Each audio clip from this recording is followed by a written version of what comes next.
Hello, you guys. Hello. Happy Wednesday. Welcome to my page. My name is Amber. We're going to be doing a super cute craft. Okay, so, oh gosh, y'all, it's so cute. I really hope you guys are going to like this one. Listen, it's a gnome. I know back in the day, I said, I don't like them. I ain't doing it. And here I am embracing it. Oh gosh, I just can't help it. This one's so cute. I'm gonna pull this up over here. Oh gosh, come on. Let's see. I have to put my password in. All right, let's go to Facebook. Let's see if I can pull this up. Where are we? Where are we at? Here we are. Hello, everyone. Hello, hello. All right, let's see. Let's go here.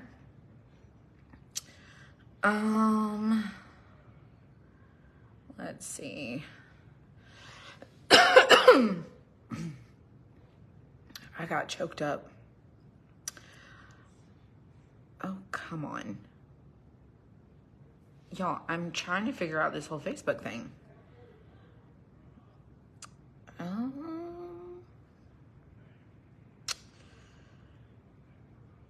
Also, our sod came. And y'all, it's brown. It's brown. It's brown sod. It's probably dormant. I didn't look it up, but I'm pretty sure that's the case. Let's see.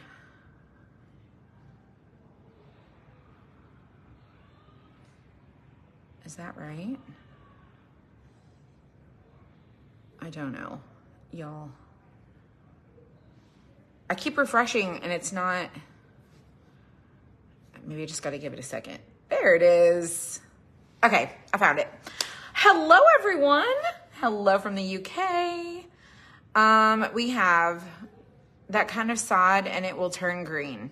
Okay. Well, my sister asked if we got clearance sod, if we got it on sale sod. What else did you say? Oh, what, half off sod? She said, did you get clearance sod? And I said, is it golden sod? Is it golden? I was like, shut your window. She literally went in her room and straight opened the window and was like, did you get clearance sod? I was like, no, I'm pretty sure it's going to turn green. I hope it's going to turn green because, I mean, there's a lot of it out there.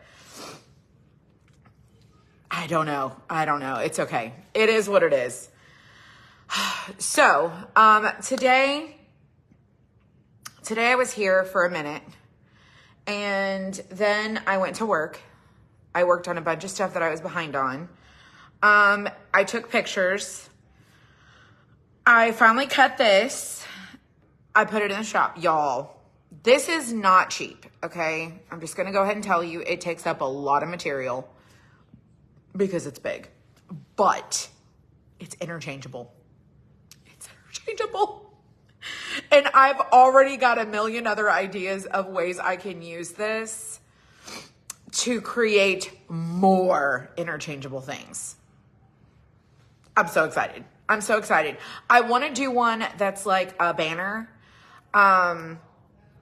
or maybe a cat. Like I'll figure out something. I'm already dreaming up ideas. Okay. I have glue all over my hands. You just need to make sure it gets watered every day. We will make sure. Trust me when I tell you, we will make sure. We can't be having none of our grass die.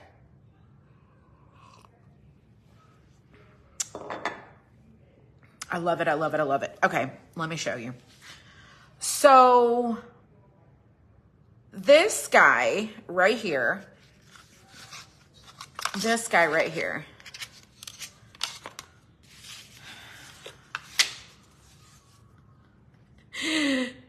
it's freaking cute. I'm going to do mine black and white so I can put it at my front door. It's going to be so adorable. I want to also make a box for this stuff to go in. I didn't think about that. But I thought about that after I was like, oh gosh, we need a little box for it. I'll find a box. So let me show you. Okay, first of all, hold on. Let me pull this up. I'm going to show you what it is, okay? Because me trying to put it together and explain it to you, you're just going to be like, what's going on with this? So there are 6 new things I put in the shop while we were watching the news. Okay, first of all, I was watching, somebody said to watch the Adam Montgomery trial. So I started watching that last night and I'm like, oh my gosh. So sad. Just so sad. Okay. So I was starting to watch that and then I was like, okay, I need to get this stuff done. So then, my husband was watching the news. But pull this off of here. I'm going to show you. First of all, let me just show you what we're not making. This right here, you guys, it is a planter stand with a little shelf. It is so freaking cute. Look at this guy right here. Look at this. I cannot wait to do this one. Okay, first of all, I cannot wait to do this one. Let's go back. The windmill. It is a windmill for tea lights. Okay, so you put your little battery-operated tea light in there. It kind of looks like a gingerbread house. There's a couple of other styles like this. This does not spin. Don't ask me how to make things spin like that because I don't know. Maybe we'll figure it out one day. But y'all, it's super cute. And then the back side, this is the back. The back is also got a little window and then the little decorative elements. And then if you don't glue this side, you can pull this off and change out your little tea light, or you can just change it out on the underside because there's like an opening right there on that piece. But y'all look, this is so cute. It's so freaking cute. So that's new. This one, okay, so we did the unicorn for the girls. This is for the boys. This is a personalized pirate ship.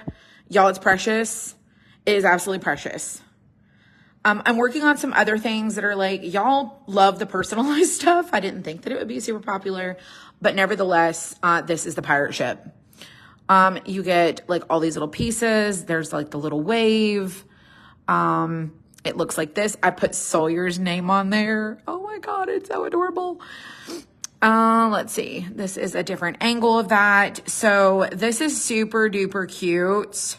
Super duper cute. All right. These are the little Tweety birds I told y'all about. Tweety birds. Those are in the shop. Those would be really cute with the little bird houses. Remember me showing you the houses with the, for like banners where you could use the big ones to make a banner or the little ones to make a banner, or you can make them all, or you can do ornaments, or you can do whatever you want. Those are now in the shop. And then this guy. So this is what we're actually crafting tonight. This guy right here. So this guy stands about 25 or so inches tall. So 25 inches tall. And depending on how you glue the body onto the legs will depend on how tall your little gnome is.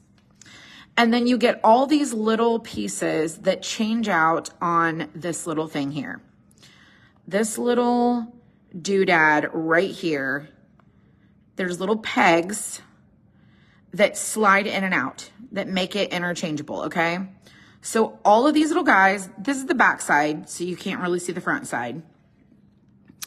And then here's like the gnome pieces here. These are all of them right here, so you can see. We're going to go over this because we're going to make it together. I gave a couple extra of these in case you need them.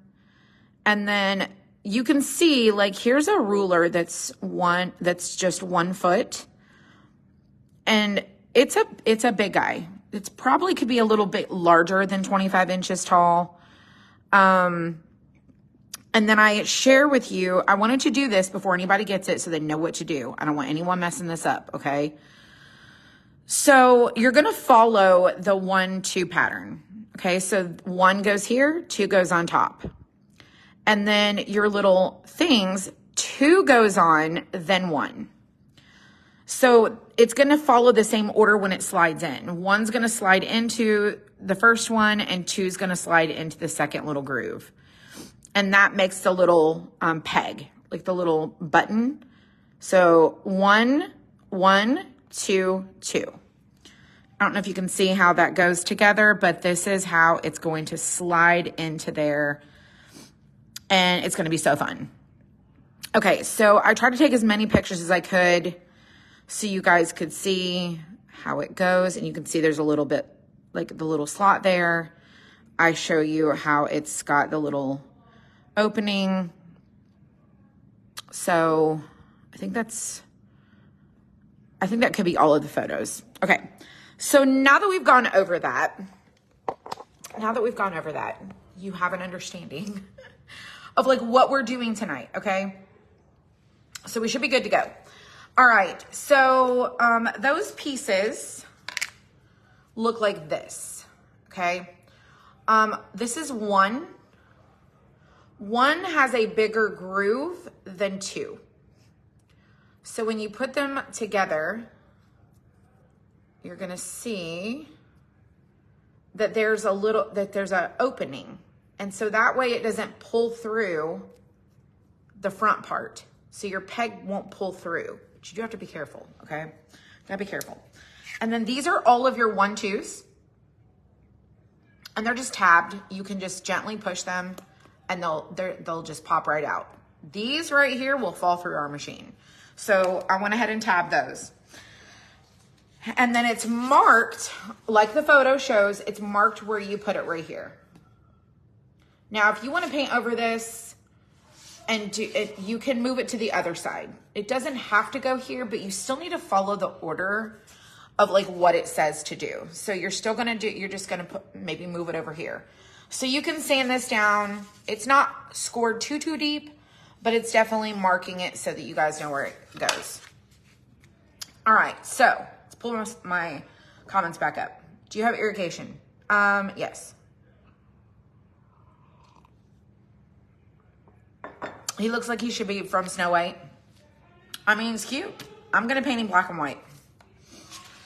I'm gonna paint him black and white, and I'm gonna sand him down a whole lot. Hello, everybody. Welcome, welcome, welcome. Welcome to the show. Welcome to the show where we craft and chat and do all the things. It looks like one of the 7 dwarfs. It's Crafty Dwarf. It's a Crafty Dwarf. He loves to craft. He loves to make. He loves to do all the things. Are you thinking of doing a gnome village? When I think of like a gnome village, I feel like I don't know what that looks like in my mind. Because I could just see like grass and trees and like little mushrooms and wilderness. Just like a little, like there's little like circly openings into like, that lead into like the, you know, on the cartoons where they go like, there's a great big tree and then they have like a little opening and then they open the thing and then they walk like into a living room and the kitchen. They've got a whole like 80,000 square foot place inside of the little skinny tree. That's the magic of cartoons. Like, that's what I think about. It's like, oh, it's like a tree with a little door, but then when you go in, it's like so much more than that. But you don't really step too much underground, so you know that it can't go too far. Y'all, I'm telling you, the magic of cartoons.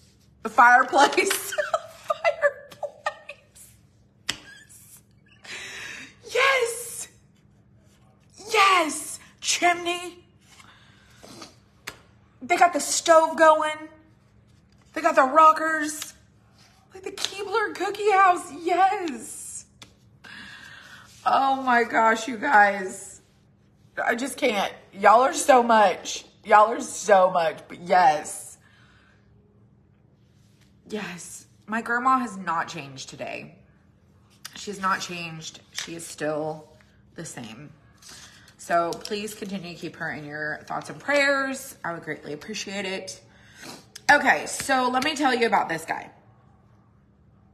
Now, I did not do the beard that's like a piece. I did the nose and then the hat piece,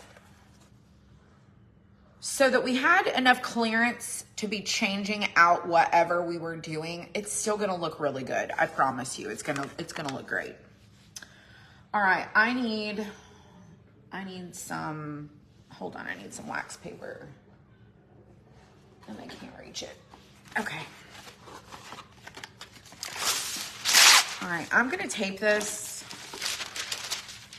I'm gonna tape it. I'm gonna tape two pieces together. Looking fabulous, thank you. So, I just really, y'all, you're gonna see braids for quite some time until I go get some hair gel, because I just don't feel like going to get it. I just ain't doing it. So I just wash my hair, let it dry. It gets super frizzy and gross looking. And then I just braid it. I just keep braiding it and keep braiding it. And then I'm like, I'm gonna go to the Kroger. I'm gonna go to the hair salon place. I'm gonna get it. And then I don't. So I can't tell you the last time I went into a store. I haven't been to Ulta. I need to go to Ulta too. I have a lot of things I need to take care of, but you love buns? In the summertime, I'll usually wear one bun in the back when I wear my hat forward, because I keep the sun out of my face. But for the most part, I just put it in braids. It gets less tangly that way. A lot of people asked, why the braids? It's less tangle for me. I don't like a ponytail very much at all. My hair gets super tangly, and I don't like that. So I just put it in braids, and it keeps it all in order. It keeps it all in order. And then throughout the day, it gets all the little wispies. Doesn't matter what I do. I had a blanket on today at work, so I was cozy. All right, so we're gonna do this guy with a mix of paint and markers, okay? We're gonna do it.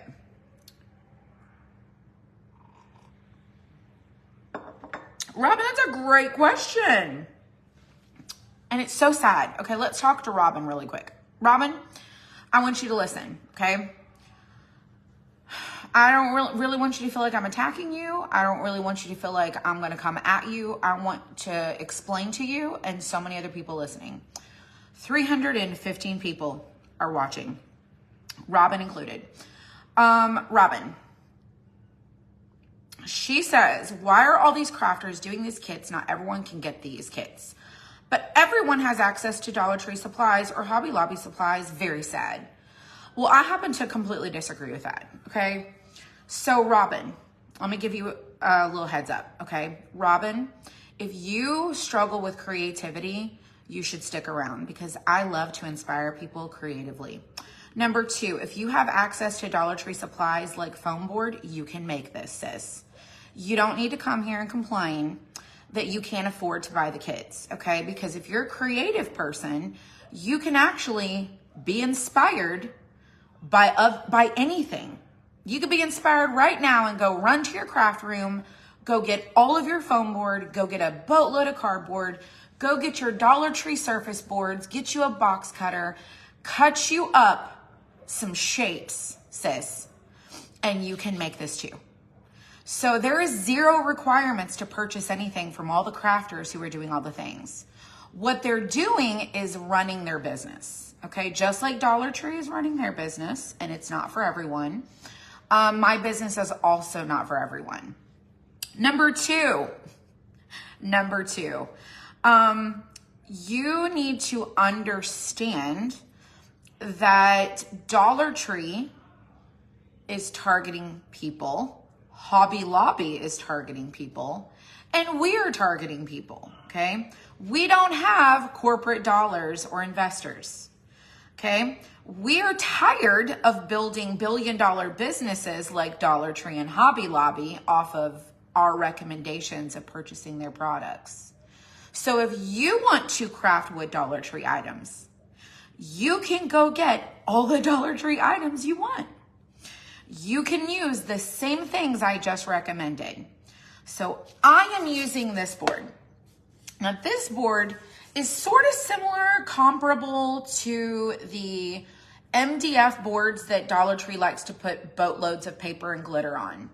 And usually we rip those things off and we have this blank board. And if you use a really good box cutter, you can draw on those things, this outline. And you can make your own little legs, and you can make your own little shapes, and you can make your own little things with all the Dollar Tree items. But there are people who like my business, who like what we offer. They don't want to go shop at Dollar Tree. They're not going to find this at Dollar Tree. They don't necessarily want to make it with Dollar Tree items, and they want to support a small business. So, Robin, I'm really sad also that you feel that this is a problem for you and many other people that makes you very sad. And so I hope that my response to you is, number one, very clear, that you need to think outside the box. Think outside the box. If I were to post a picture of this finished project on Pinterest and you saw it on Pinterest and you went to your craft stash and was like, I think I want to make that thing I saw on Pinterest, you would go do that with your Dollar Tree items. People watching right now see all of these things and they're going to buy this kit, but there are people who are watching who can't afford to shop with me, and I still love them. And I really, really hope that they're inspired. And they're going to go tomorrow and they're going to make their own version of this with what they can afford. Because at the end of the day, the goal is to inspire you and motivate you to think outside the box and have a good time. So anyone who's listening to my soapbox speech, please understand, if you are so offended that crafters, business owners, are expanding their business, evolving their business, listening to other people who want these wood cutouts, and you have a problem, then this is not for you. It is just, honestly, it's not for you. And I'm sad that it comes to that situation, because I never would have thought in a million years that I would have to explain to crafters who watch that you don't have to buy because you're a crafter. You can go recreate. But that's where we are. And so I don't address it. I don't talk about it. But when I see such insulting things, she feels insulted that we aren't doing Dollar Tree crafting. I'm using a material that you can go and use an alternative. Use an alternative. I bought the main pattern to this gnome on Etsy. You can go buy the same gnome pattern on Etsy, print it out, and trace it on your Dollar Tree materials. You can 100% do that.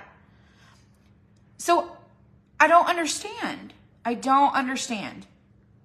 So I really don't want to be like nasty or rude, but how do you explain it in a way that's not like, I don't even know what to say. Normally I would just ignore comments like that and not even address them. But the more that people insult me and my friends, the more I'm going to say something, because I think that it's just wrong. I think it's just wrong. And I'm really sorry, Robin, if that hurt your feelings or if it upset you or if it made you not like me anymore. I don't know what to say. But I hope that you took what I said, and I genuinely mean it. I genuinely mean, Robin, go get your foam board right now. Okay? Go get your foam board and make it with me. And stop complaining. Are we good? Okay. Check, check, check. Check, check, check, check, check. My cup says dream big. Dream big. Think big. Think outside the box. Get innovative. Get creative. Isn't that what crafters do? We recreate things. I'm inspired by Pinterest every day. How many ways you can make a snowflake cutout? A bazillion. A bazillion ways. How many ways you can draw a football? Several. They could be whimsy, they could be skinny, they could be chunky, they could be textured, they could be all the things. How many flowers there are? Don't know how to draw a flower? You just make ovals and you keep overlapping them until you get a flower. 4-leaf clover. This is what I don't understand. When Robin makes comments, I'm going, these are basic shapes you can go to Google and find. Let's go over them. We have a 4-leaf clover. We have a snowflake. We have a flower. We have a football. We have a star. We have a heart. We have a ghost. We have a tumbler. We have a tree. We have a pumpkin. And y'all wait for it. We have a bunny. We have 2 rectangles.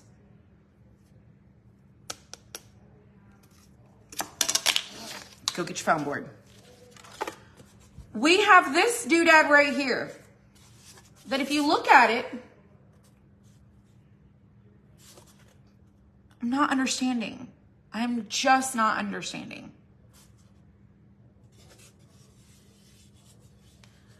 It kind of looks like a tennis racket. We have a nose. We have the brim of the hat. Looks like a boomerang.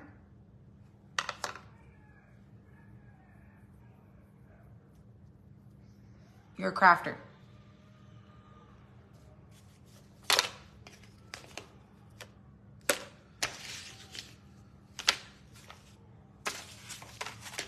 Looks like a carrot. Now, just let's go over this, okay? So let's think about the equivalent, okay? Let's go over the equivalent. Let's say that you get trees. You find bunnies. You find pumpkins. Now, these are all different seasons, okay? Football. You got your little tumbler. Got you a little Halloween ghost. You got you a flower. We got a heart here. We've got a star. We've got a snowflake. We've got a 4-leaf clover. And in order to acquire all of these things at the Dollar Tree, okay, you have to shop unless you DIY your own, okay, with like the surface boards and stuff. You have to DIY your own, or you have to start to accumulate $1.25 for every single thing. $1.25, because you need 1 ghost out of maybe a pack of 6. Okay, you need 1 pumpkin out of a pack of maybe 6. Okay, so you're $1.25, $1.25. So now we have all of these that some of these are not going to come together in like what could be Dollar Tree packs. Okay, the little wood cutouts. They do have little wood pieces that you could probably use. Another $1.25. This, you can figure out that. This, you could probably figure out that too. And then this, $1.25. So when you start to look at what, oh, let's not even get started on the fact that we have shoes or a stand.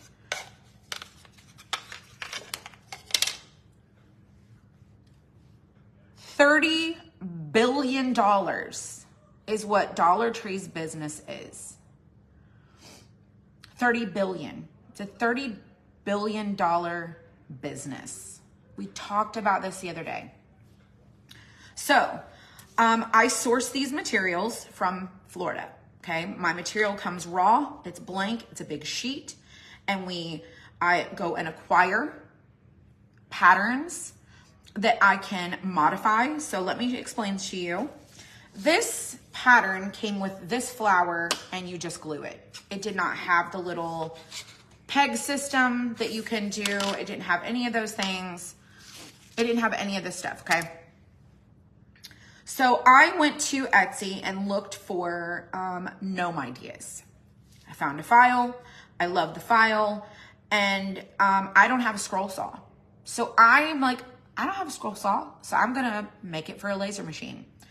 So I had to make little slots for the legs to go in. I had to make a little peg system to make it interchangeable. I had to then, some of you guys might recognize some of these. I took, these are all great big versions of our interchangeable home sign from our subscription box for the Crafty Crate. These are all the little O pieces. Made them really big so that I could cross it over. So I could use all of these. Here's our pumpkin. Here's our little ghost. Here's our little bunny. Here's our tree. All of these, with the exception of this flower, are all pulled designs from our subscription box kit from a year ago. So I make these kits for people who want these kits. And people who don't want them, take the idea and go be creative. Take the idea and go be creative. Be inspired. Go live your best life. Go do all the things, okay? So that's the story. That's the story. That's the story. So this kit is not cheap. It's just not. And it's not for everyone. So now that we've got Robin squared away and anyone else who wants to complain, y'all just keep your comments to yourself. We already know people don't like it. We already know. It's been 3 years. 3 years later and people are still complaining that we don't do Dollar Tree crafts anymore. Why do you think that is? Sit and ask yourself, I wonder why these crafters stopped doing all these things. Oh, because it's not building their businesses. They want to find other ways to serve other people. Spot on. Spot on. Be inspired. That's what I say every time. All right, let's get on. Scroll on.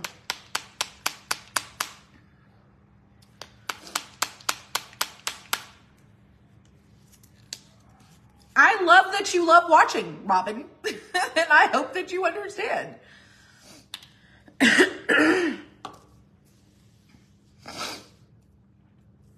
Robin, I get it.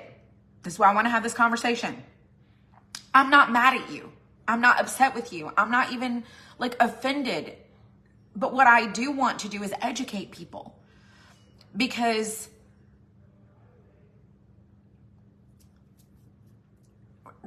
anybody listening, okay? Every video that I do, I find an opportunity to talk about how I can serve the people who won't buy this. Take this paint idea. Let's figure out how to mix paints. We're literally crafting on any surface that we can find, okay? You can make this out of cardboard. The goal is for people to understand that I have a business and I have a dream. And just like people who own Dollar Tree and Hobby Lobby and Michael's and a bunch of other stores, Joann's, these are corporate companies. We don't have corporate dollars, but we still have big dreams. I love to be a maker. I want to serve makers. I want to create a product that makers can purchase if they want to. I want to create an opportunity to have a conversation around creative ideas. Brainstorming. At the end of the day, you don't ever have to buy a thing from me. You don't ever have to buy a thing from me. And you know what? I'll be just fine. You know why? Because there are other people who will. There's how many millions of people in this world? And I know that it's disappointing. I know that it's disappointing that all these crafters now have all their laser machines and all their scroll saws and their wood clubs and their subscription boxes and all of this stuff. Because when you're an entrepreneur, you look for opportunities to grow your business. And we're not volunteers. We're not a charity source. And back in the day when I would do business coaching with people, I would try to explain, when you water down your worth to please everyone, you will serve no one. I'm not going to water down my worth or my products of who I'm serving now because of who I used to serve. Because those people who I used to serve, I can still serve them in a different way. And I'm not going to go back to something because that's what other people expect. We were just talking about Taco Bell and McDonald's and their marketing ploys. We're gonna craft, I promise. But I love having like open-minded conversations because my perspective you can disagree with. You can 100% disagree with me. That's completely on you. So we were talking. Me and my sister were on our way to see my grandma, and we stopped at Taco Bell, and we got I got soft tacos. And she was talking about how she saw recently that Taco Bell is going to be like, they did like this marketing poll of like things that people wanted to see come back to Taco Bell. And do y'all remember the caramel apple empanada? What the heck happened to it? Why would you take that off of your menu? It was so fantastic and amazing. I personally love the caramel apple empanada. Me, loved it. Definitely not good for the body. Okay, just saying. It's great. Loved it. That sucker has been gone for a hot minute off their menu. And people are talking about, when are you going to bring it back? When are you going to bring it back? When are you going to bring it back? And I think that these companies, I don't really know because I don't have a marketing degree, but I think that these companies sit around, they're like, what does everyone love that we can stop doing? And then they'll ask us for it, and then we'll create a whole campaign, and then they'll come running for it. Like, I don't understand that. I don't want to just take things away from people that is a really good thing and then turn around and be like, well, I guess we'll bring it back. I don't understand that marketing aspect. Seasonal things I can understand. Caramel apple empanadas, I'm not really sure about. Okay. So then they talked about the little random sayings they had on their sauce packets. Those apparently are going to be coming back. But for the love of God, I do not understand why in the world McDonald's is like, y'all, we're going to take the bagels away from certain McDonald's regionally. My Kroger sells bagels. It's not like we have this whole like scarcity of bagels in Georgia. But McDonald's is like, yeah, we're not going to do that for y'all. We want you to beg for it. We want you to beg us for it. We want you to be like upset about it. Y'all, this is how ridiculous humanity has gotten. We're upset over empanadas and bagels. People still talk about bring back the Arch Burger or whatever, Arch Deluxe or whatever. And April just said it's so good.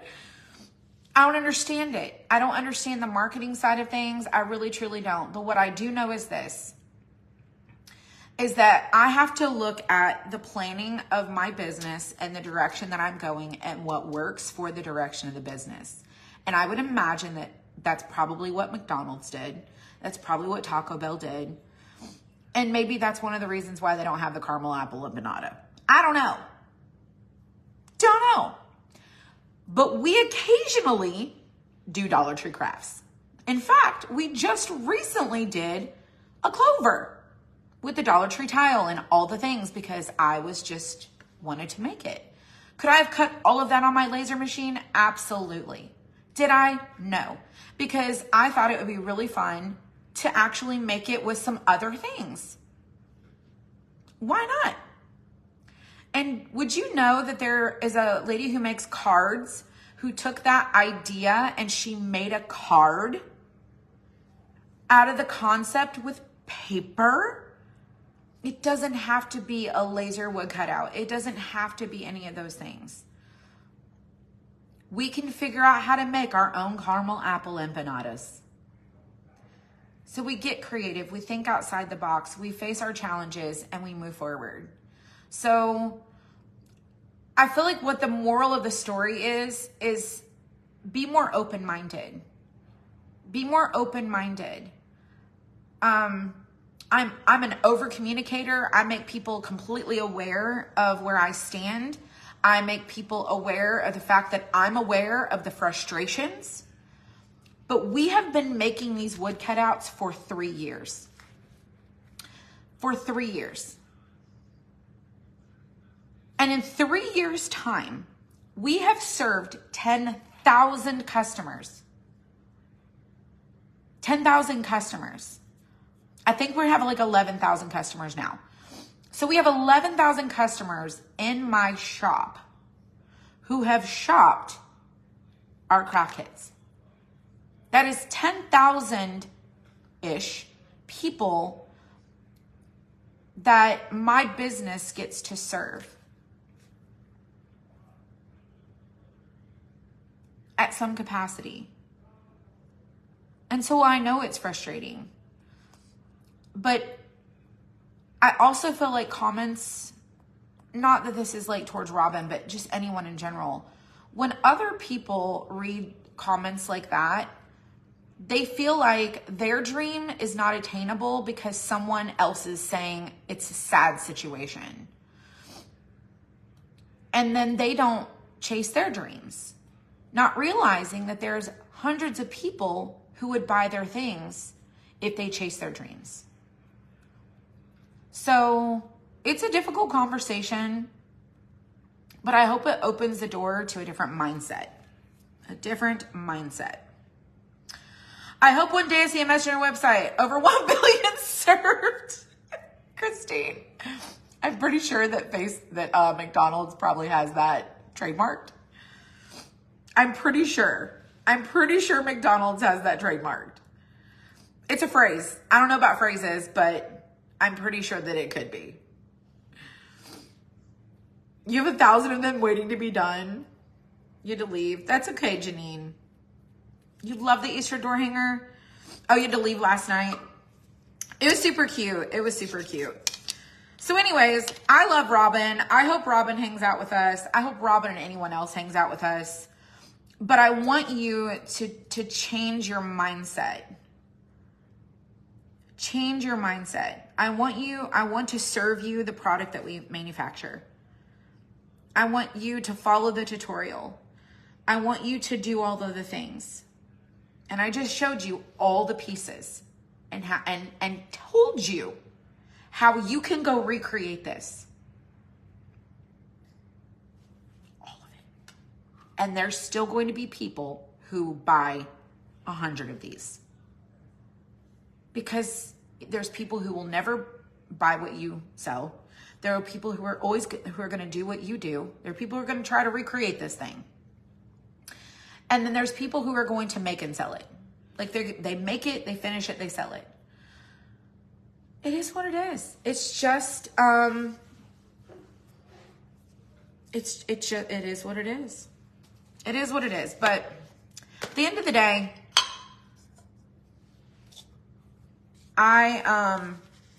we were having a powwow.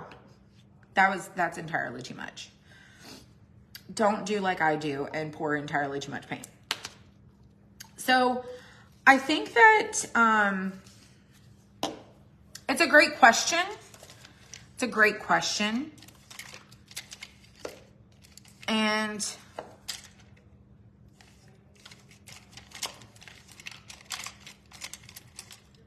for those of you who are watching, I have a blog filled with hundreds of projects. Do I want to use, I think I might use,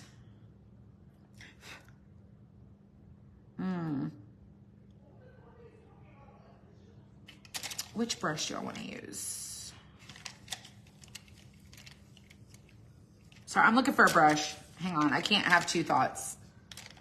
I can't have multiple thoughts at the same time. I thought I had like a smaller angle brush. I have that one. I can't see anything.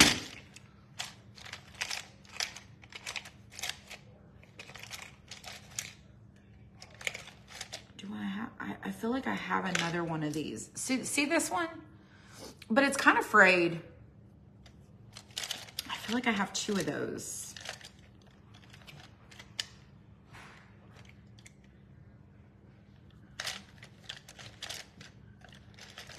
What are you? Not it.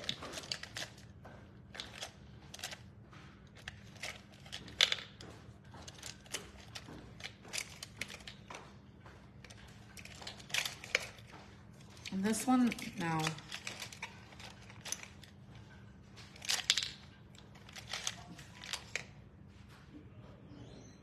I think I'm just gonna have to use this one. Hey Dylan, will you do me a favor? Will you get me a cup of water? Please. How much water? Just a little bit. I just need to, rinse the brush? yeah, to rinse my brush out. Thank you. I'm gonna see if I can reactivate it.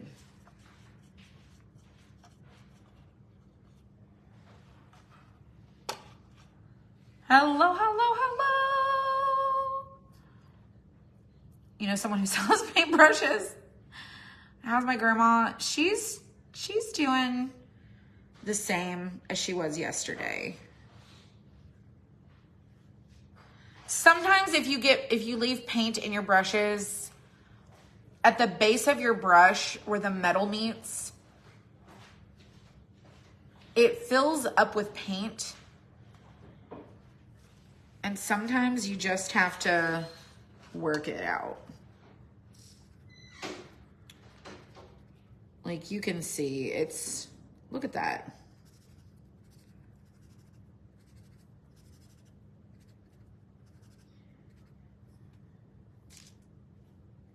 Just trying to work that out.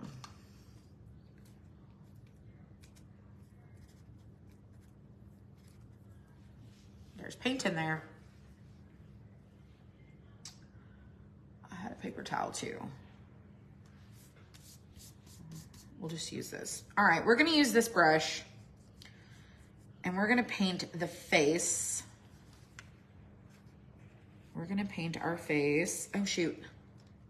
No, we're not. No, we're not. I don't do gnomes. I don't do gnomes either. I was just saying that in the very beginning. I was like, girl, I don't do gnomes. Hello from Canada. First time watching. Girl, you got a whole combo. You got a whole combo. I think it was a good conversation. And I certainly hope that nobody was upset with me. But, you know, sometimes my like serious talks are a little hard.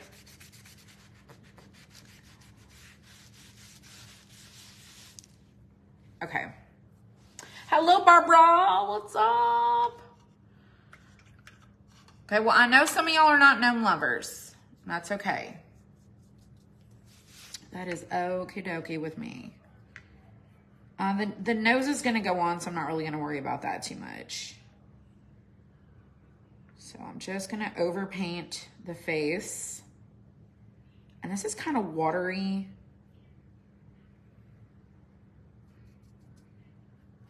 Kind of watered down. Gosh, Avery would love this one, but I am not trying to craft this one with her. She can be a little bit of a crafty handful.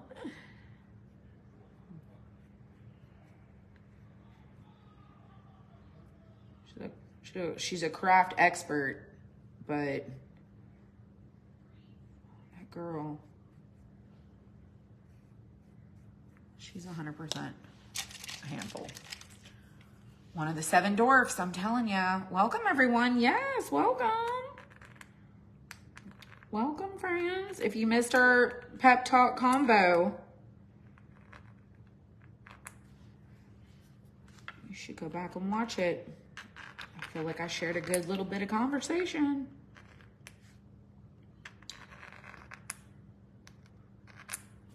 Look, this came from the Dollar Tree. It came from the dollar store. It came from the dollar store. Oh, she would love it. Oh, thank you. Here's the thing. I feel like I'm here to help build people's skills, like their skill. And your skill is like, holding a pencil is part of like your fine motor skills and your coordination and all of the things that you need to keep your body moving and in motion. But yet, the more you use your hands, if you are older, you know that the doctors will tell you like you need to be using your hands. They give you hand exercises, stress balls, puzzles. They tell you to like work puzzles. It's good for your memory also. There's a lot of things, but I'm not the greatest at having a steady hand. And I find ways to make my painting style fit the fact that I do not have a steady hand. I do a lot of distress painting. That's why. That's why. Because I don't have a steady hand. And also, I love the style. There's like win-win. But yeah, I don't have a steady hand. My handwriting is terrible. But my brain is very creative. And I'm not a quitter. So I will literally try to craft until I probably meet the Lord. All right, we'll give this another coat.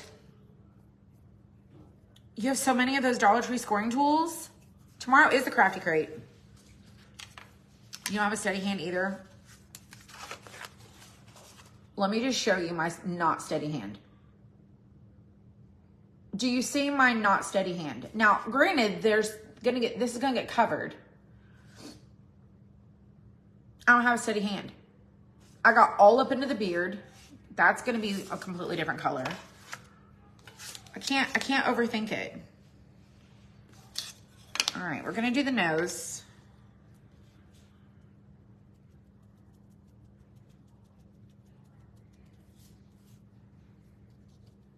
Now, I love our little nose, our face, check. All right, I need some white. Some white. Let's shake it. Barbara's got like the thumbs up. I got you. I got you. Do you have another grandchild coming? I do, Faith. She's due April 5th. Yes, ma'am. Yes, ma'am. And in case you did not know it, this will be grandchild number 3. It will be a boy. It's gonna be a boy. All right, let's make sure I got this. I'm gonna get me a baby wipe.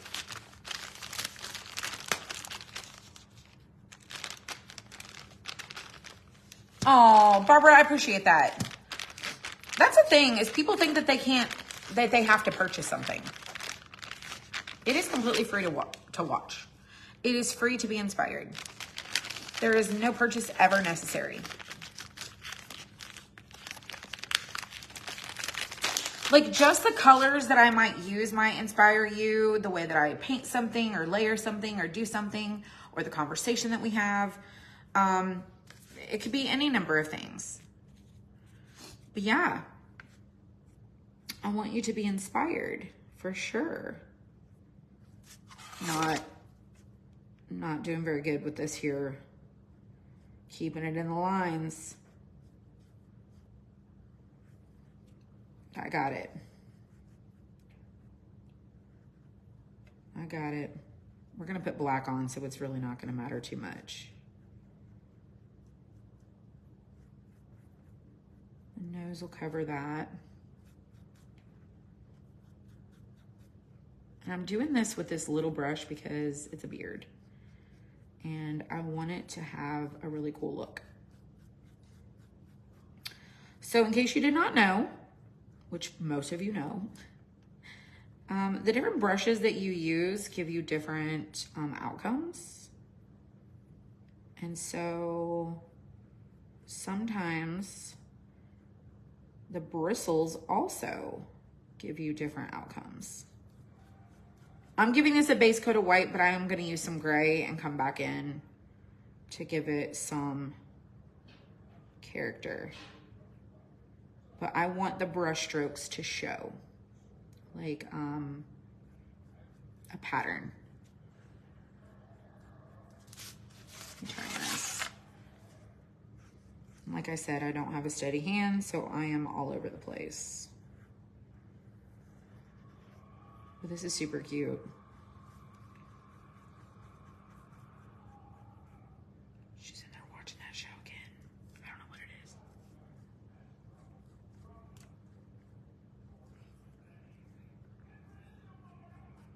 We got this. I wish this was a better brush though.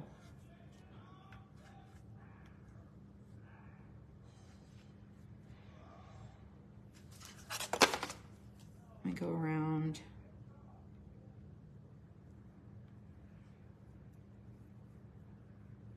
Oh, I forgot to tell you guys. I got so distracted by Robin, and I'm not trying to pick on Robin. Tonight's Bob gift, our bucket of blessing, box of blessing, will be 2 of these. I'm going to gift 2 of these, not finished, please, not finished. 2 of these to some random folks. And I'm going to solicit my sister to come in here and pick when we get done. Okay. I might just be able to use my scratchy sanding to create a really cool beard. Okay. You see what we got going? It's looking kind of like a beard. And then we'll use our little scratchy technique. All right, let me go around my edge. So when we add our black, it'll go right up to that edge.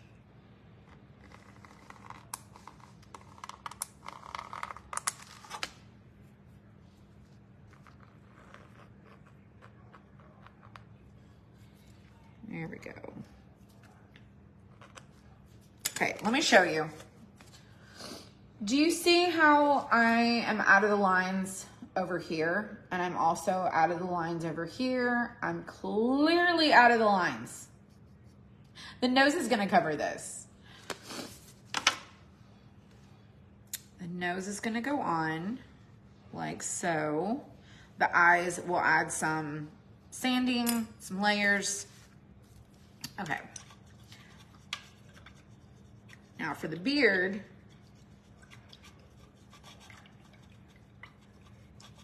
let's try this.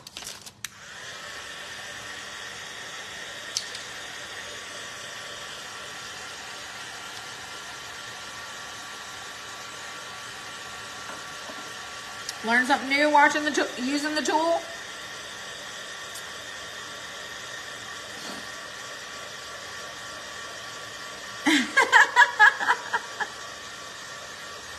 Is this the Easter gnome? It's an interchangeable gnome.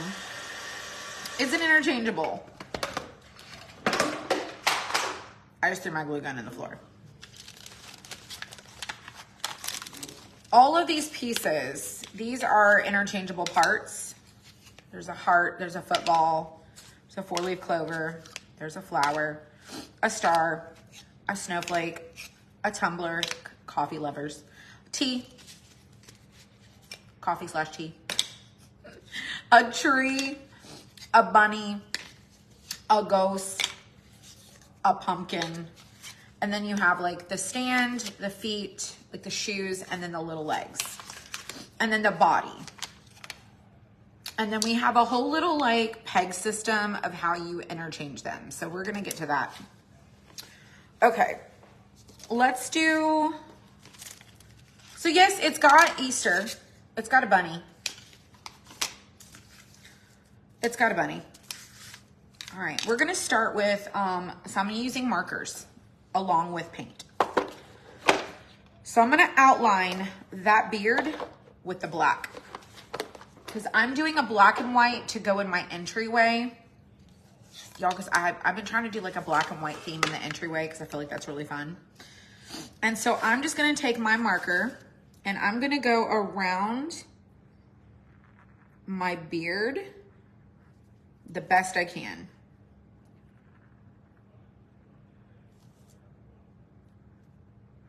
And then I'm gonna use paint for the rest of it.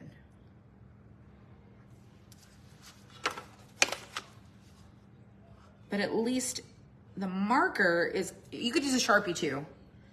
The marker is gonna create like a sharper line where I got out of the lines. And it'll be more forgiving when I use the paint.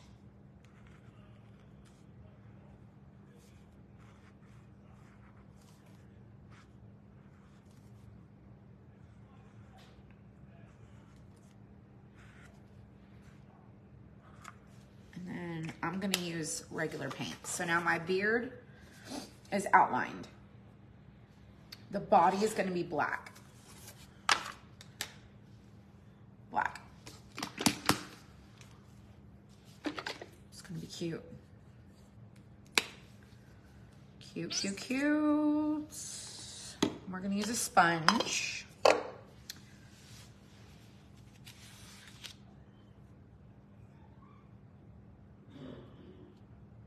Okay. I have a plate. And now we're just gonna go over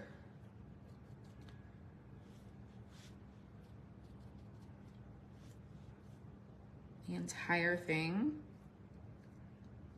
with our sponge. So you can mix your paints with your markers, in case you did not know that, on any surface you like. Any surface you like.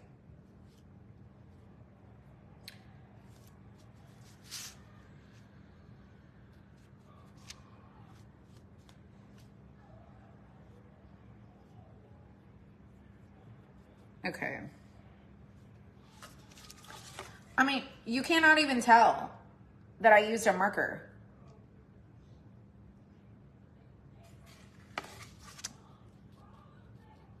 If you struggle, just get one layer done and then you can create a cleaner line with a Sharpie or a paint pen, like if you have Posca pens, you can do that too.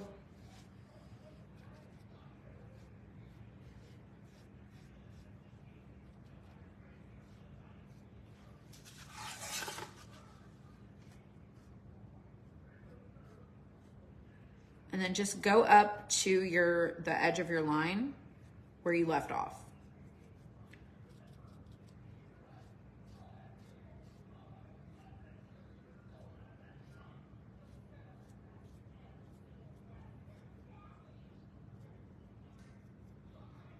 So fun.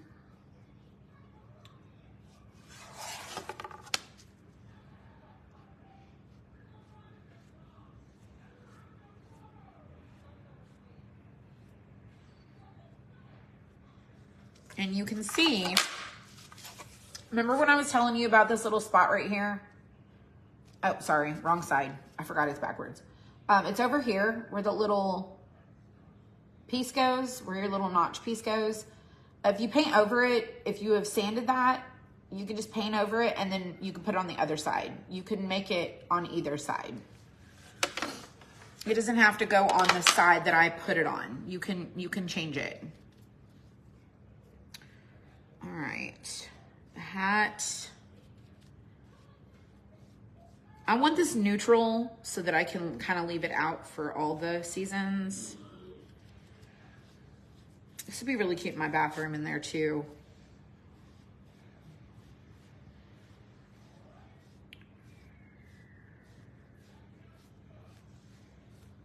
I almost thought about giving it arms and I didn't. All right, so there's the hat. Let's let that dry. And let's do the brim.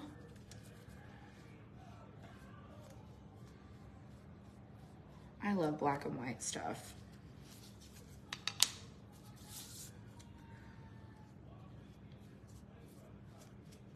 I feel like it's just really neutral. Okay, there's the hat. Okay, let's dry it. Let's dry it. Your kitchen is done in black and white. That's awesome. The paint pens are a process. They're a process.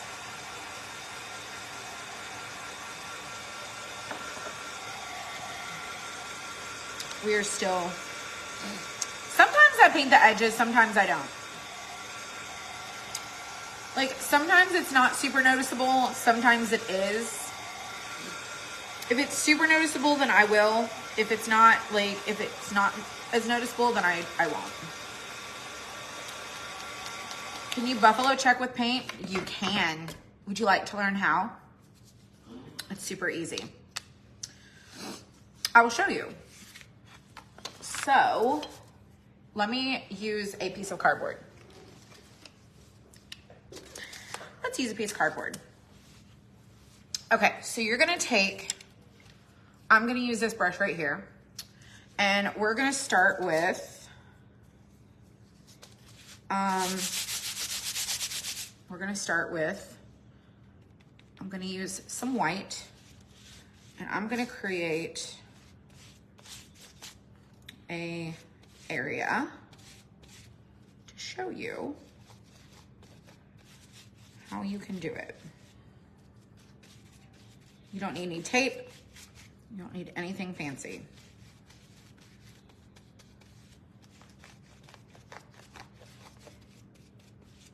Okay.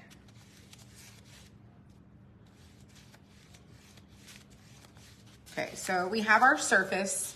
This is our light color. So we're, let's do that on the floor. We have a light color. Then we're gonna do a dark color and we're gonna do a medium color.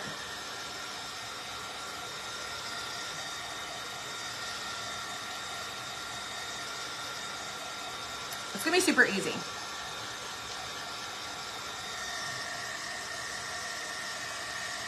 And I'm showing you on cardboard to just because I don't want anyone to feel intimidated. I want anyone to feel like they can do it. Okay. So I have all my pieces sitting right here on where my cord is, and that is just not good. Okay, so determine your width with whatever you use, okay? I'm gonna use this brush.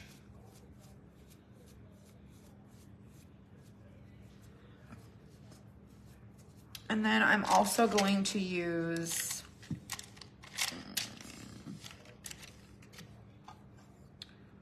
I'm gonna use the white brush that I just had. Sorry, y'all, that's my ice maker.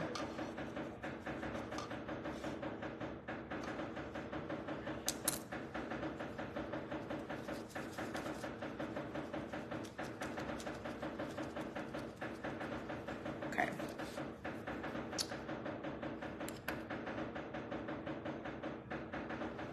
Goodness gracious. All right, I'm gonna take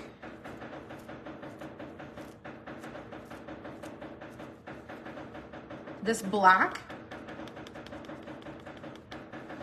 okay, and we're going to create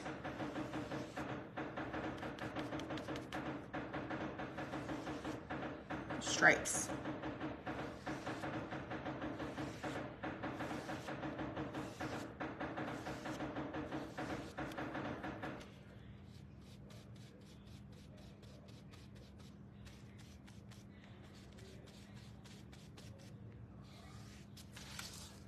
So, see how they're not even perfect? They're just stripes.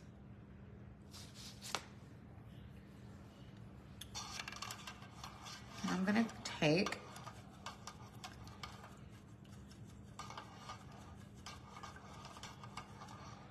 that same brush. Like, where did the paint come from? I don't even know. We're gonna take the same, let's dry it, so stripes. So it looks like now we have white, black stripes. And we're gonna create a gray.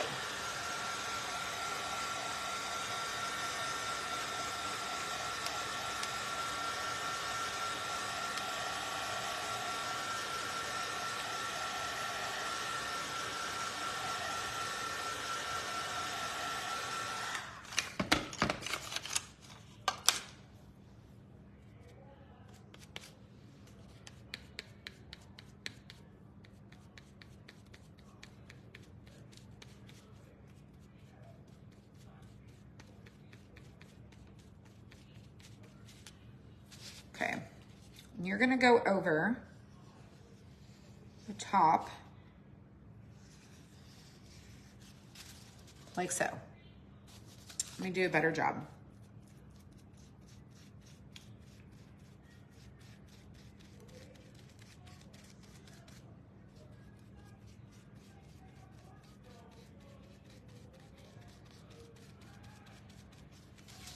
Okay, so you see what we're doing so far? So you have gray, and you could do the same number. You could do however many you want.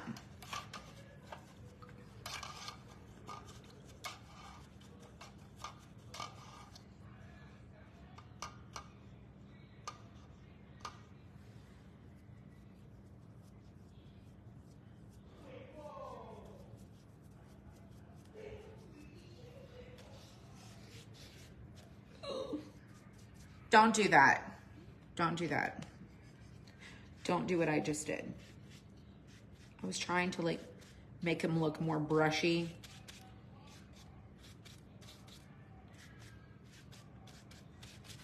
Okay.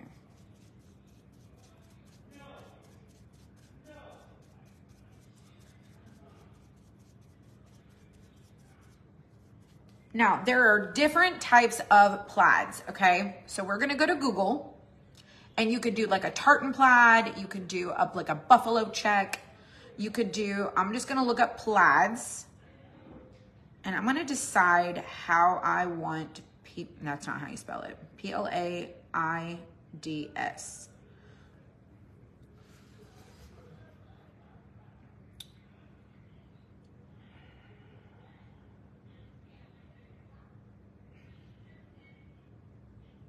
Plades is not how you spell it.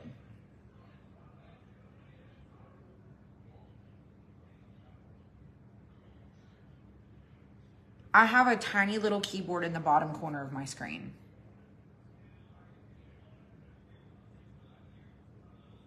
Oh my God.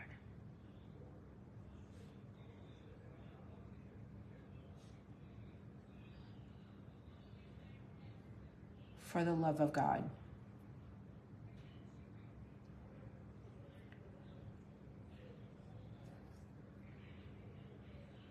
So you have tartan plaid, you have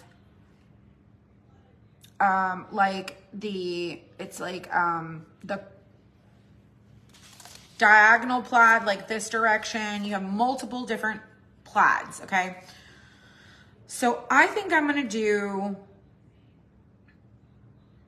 so let me see here. You can do, nope.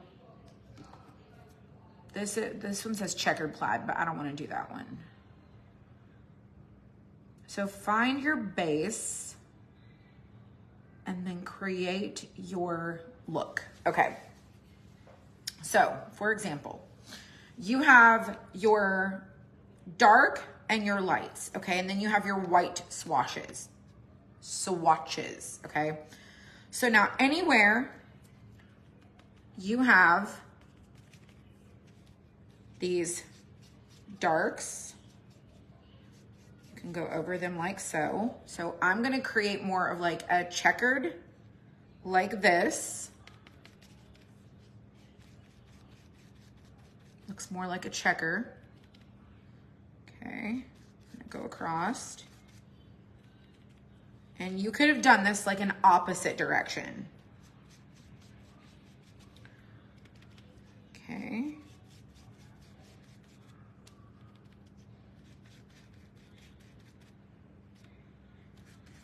So this is one of the ways you can do that. Okay. Then, if you want to add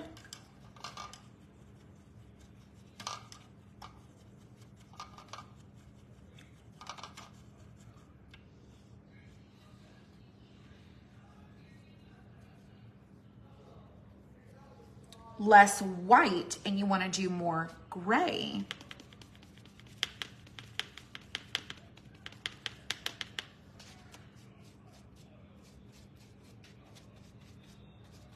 go over your little gray, your white spots with a lighter gray.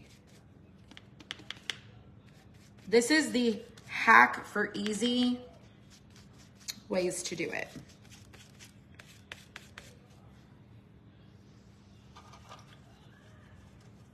And I'm gonna do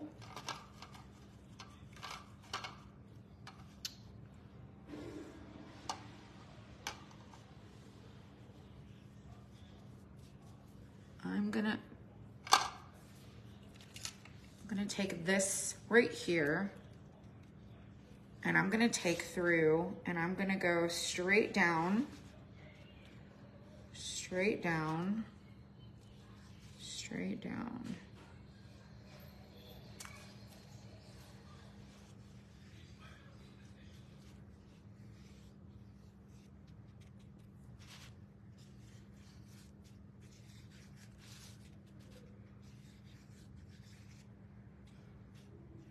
Now this is on cardboard.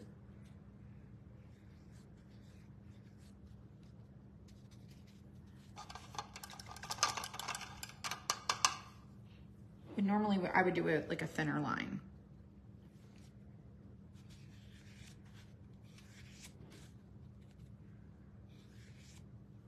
My paint's wet.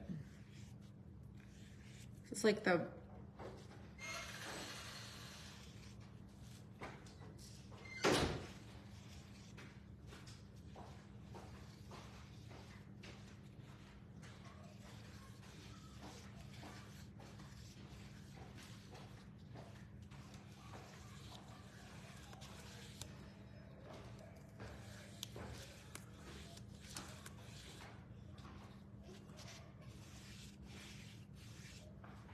Now, the best way to do this is if you have tape.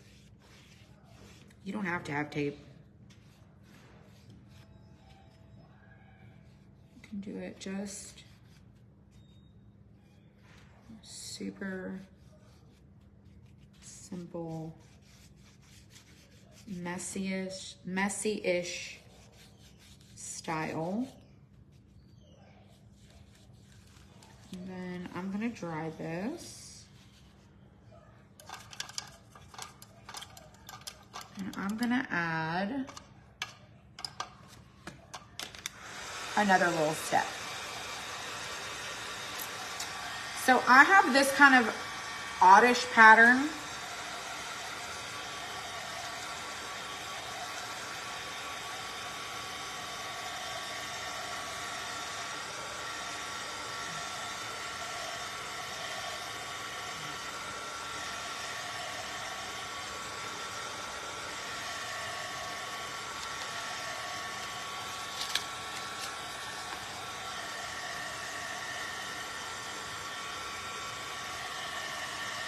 Make sure it's really good and dry.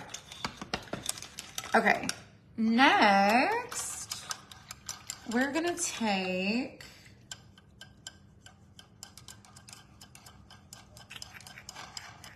let me get a marker, because I wanna show you.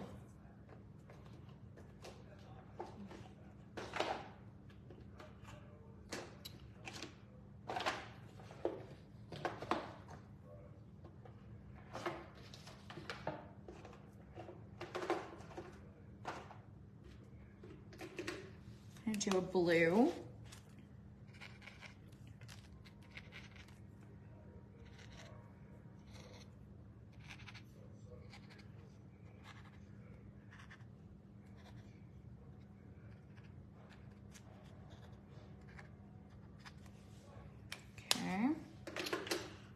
do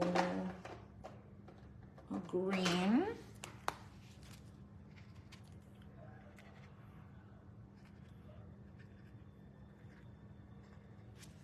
So we're just creating this. Now this I'm gonna dry.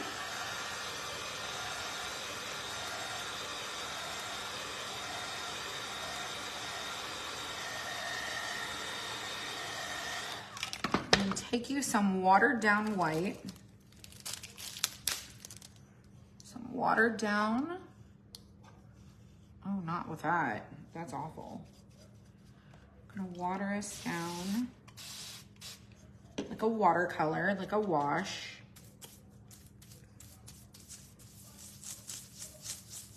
And we're gonna go around the middle.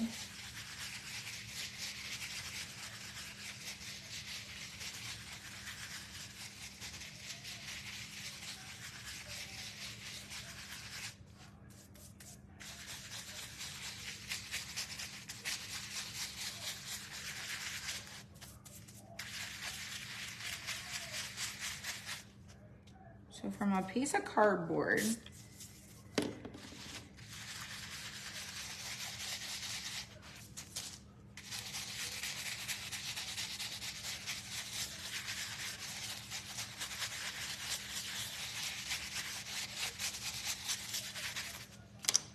take you a wipe.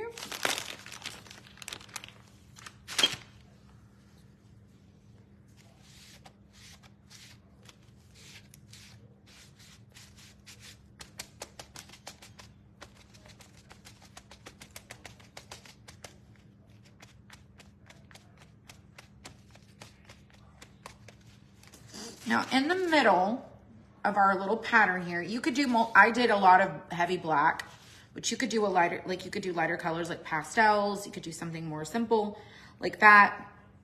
I'm gonna take my white and I'm gonna go and focus kind of in the middle.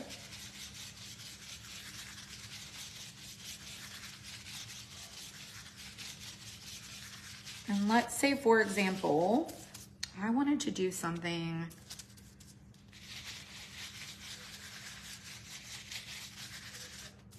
that I wanted to frame. Cute little pattern in the back. I'm gonna try this.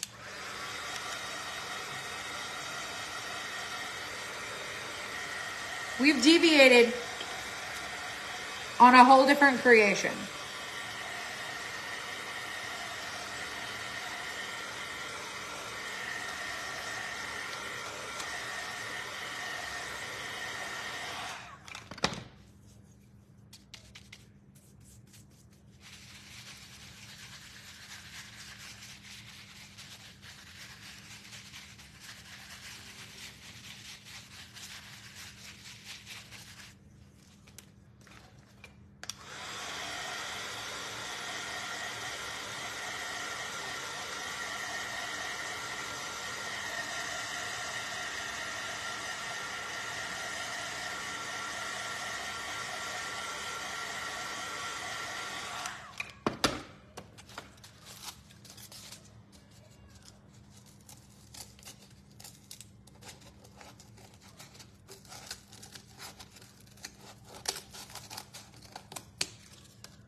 Just trying to give it a little bit of a fun edge.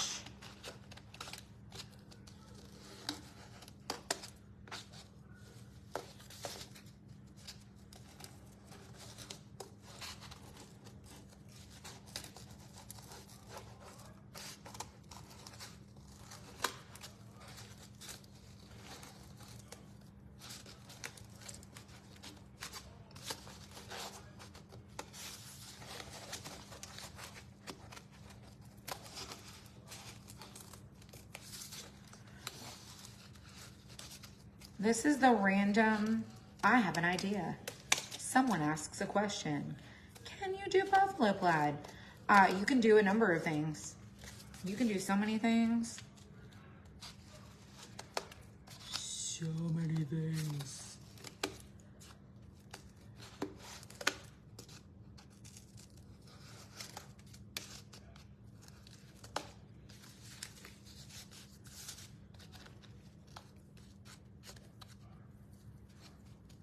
So I just created a little like ruffly kind of pattern on the back. I'm gonna sand.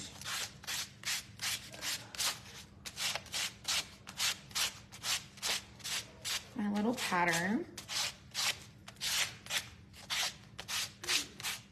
And kind of see what's happening in the back.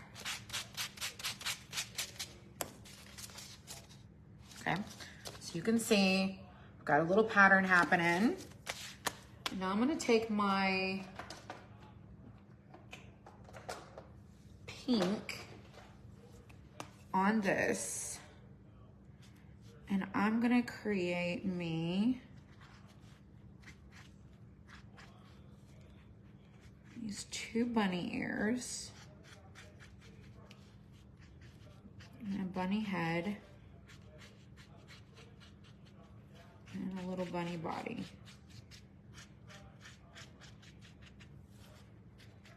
I'm gonna make my little bunny ears a little taller.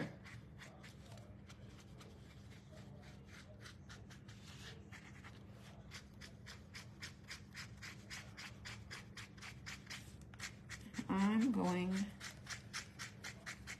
to take my marker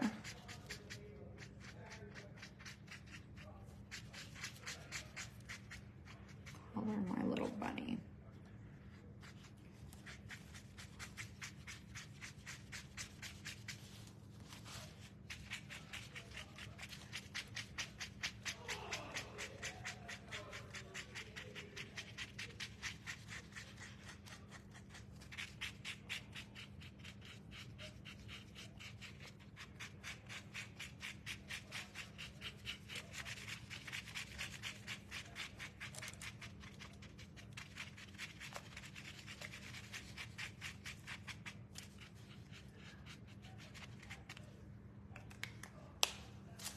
So I have a little bunny on my cardboard.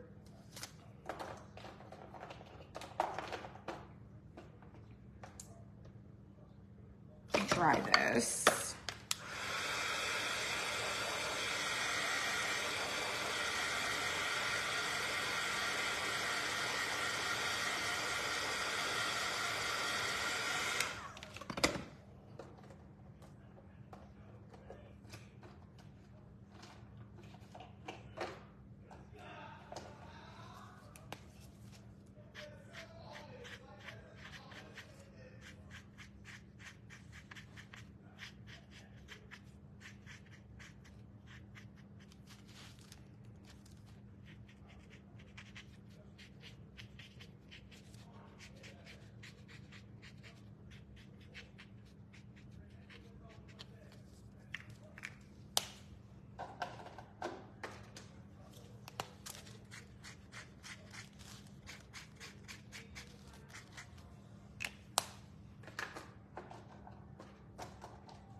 So this could be really fun for adults. It could be really fun for kids. It could be really fun for anybody that make you a random pattern. Google what you like. Take you some twine, wrap it around, create you a decent knot that won't come through, okay?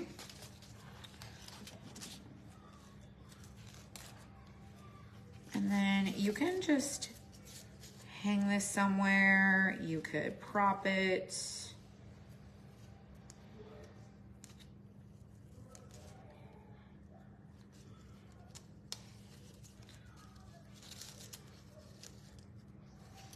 Make it a little bit bigger. Now this is cardboard. Now don't you think for 5 seconds that I'm not gonna like hang this somewhere in my house on some knob, on a cabinet door, somewhere super fun.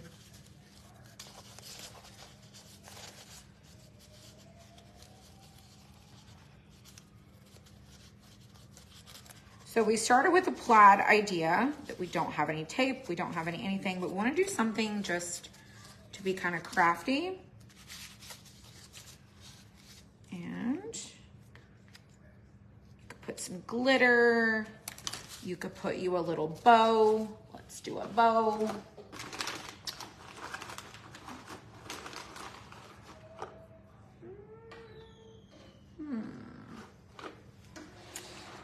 Let's see. Oh, I have one right here. Perfect. We have this perfect little bow right here that we tied up and didn't even use.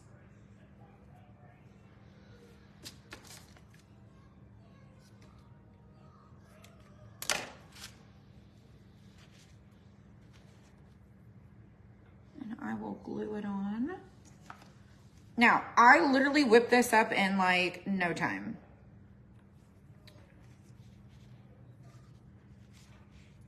I didn't really spend a lot of time on her face. I didn't really give a lot of attention to the details, but I took a piece of cardboard and I put a little piece of twine on there, and in what, maybe 15 minutes, maybe longer. I don't even know how long it took me to like black, gray, white, a few brushes, some markers, and just putting a little wash over the background. I cut a random, look, I still have brown right here. I cut a random edge. So it doesn't match very good, so I'm just gonna lightly go over it. And we have us a cute little Eastery bunny. If we don't like the face, you know what's so great about this? Sometimes we just don't like the face. Just cover it up. And then you can just have you a plain bunny shape.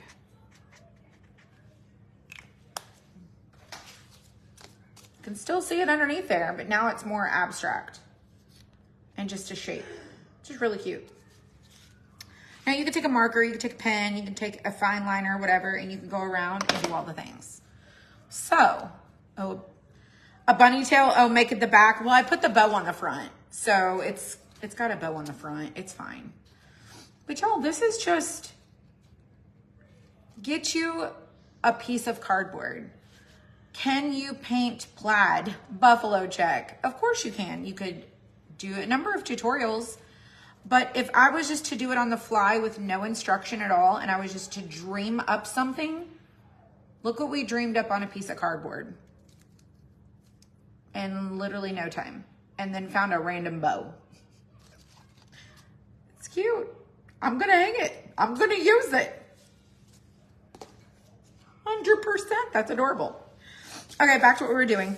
Back to our regular programming.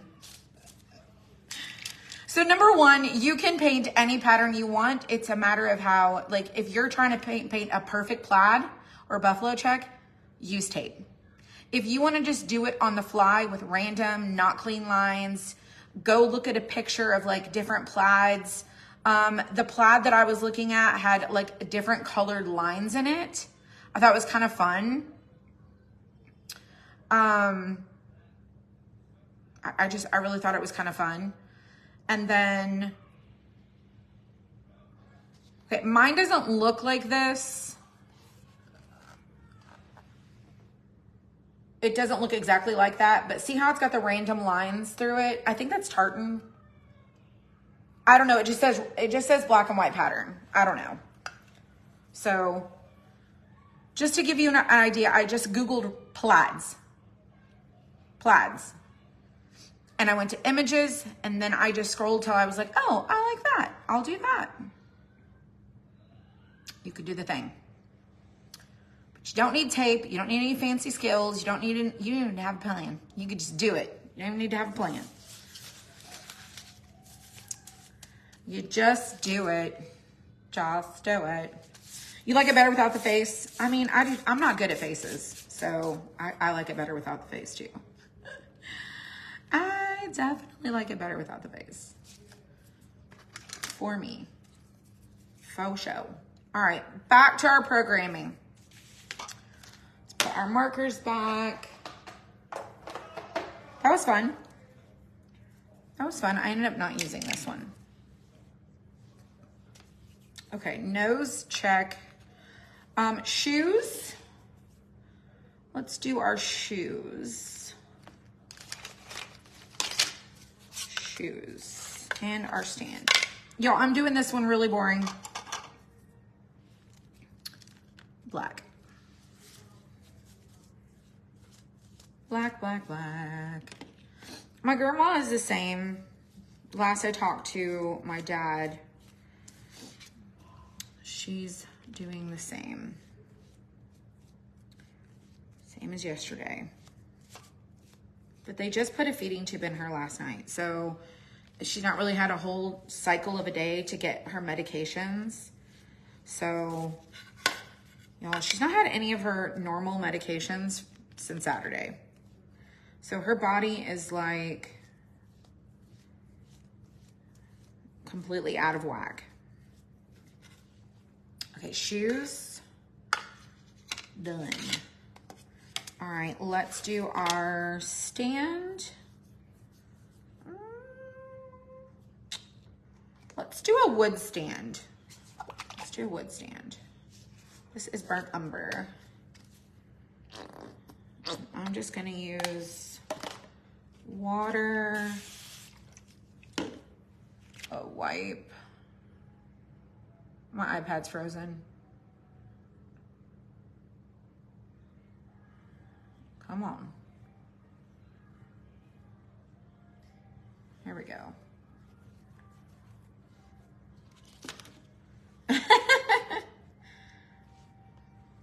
Does she know y'all are there, you think? Yes, she very much knows we're there. The nurses have said that when we come there, she's more anxious. She has like, she's more, it's just hard to explain. She definitely knows.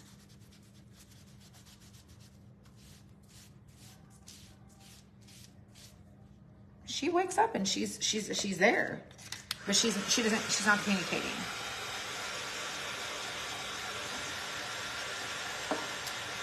She's not worse, but she's not.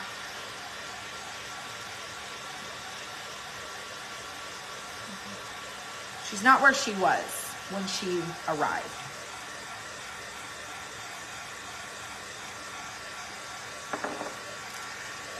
So, I mean, that's kind of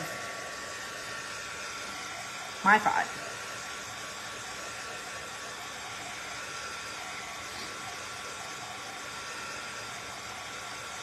What's up, Lene? What's up, Lene? All right, that's done. This is done. We'll come back to the gnome. We're gonna do our legs. Now, our legs, I wanna do black and white. So I'm gonna take me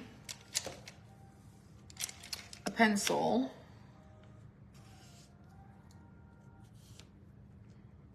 I'm gonna mark me some clearly not straight lines.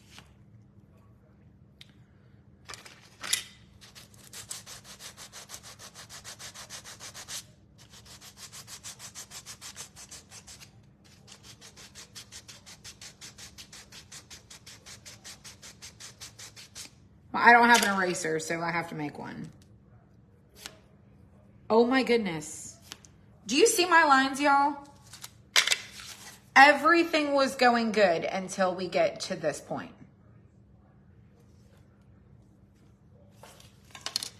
Do not underestimate your abilities to fix it. We can fix it.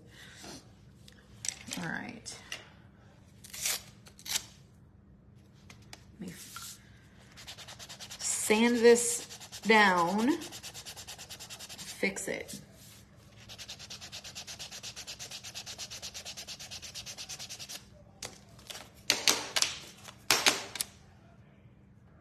All right. Wipe it lightly.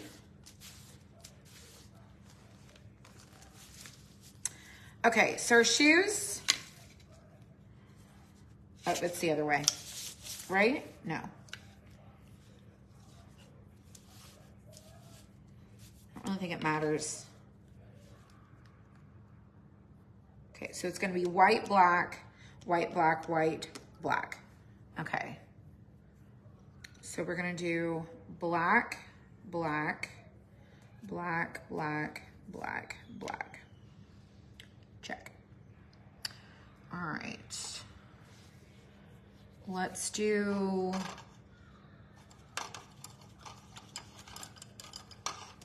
go ahead and move that because we already know what we're doing here.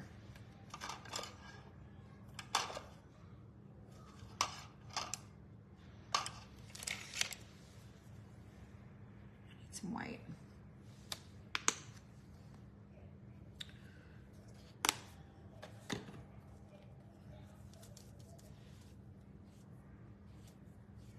My lines are not equal. My little splotches of paint are not necessarily straight. I didn't figure that socks were perfect. So I'm not gonna try to make it perfect.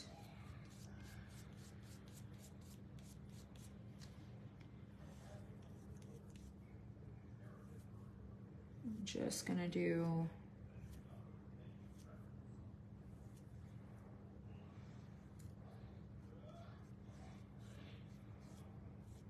my little white stripes. Told you I'm doing black and white.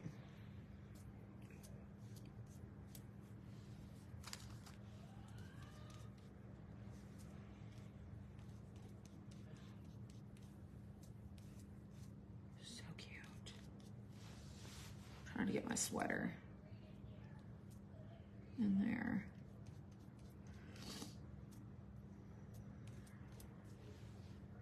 Okay, now let me get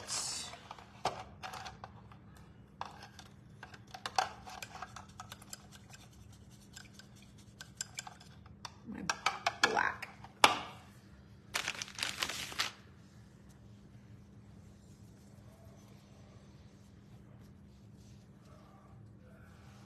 Okay, let's go across.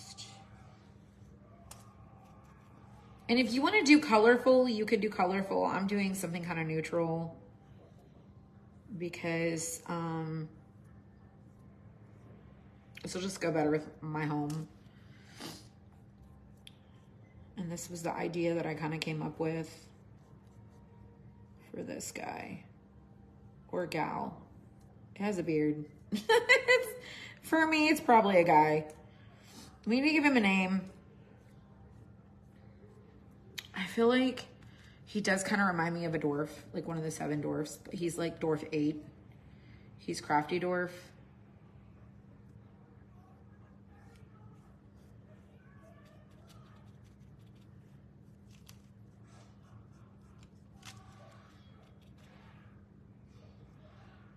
I feel like his name would be like Peter or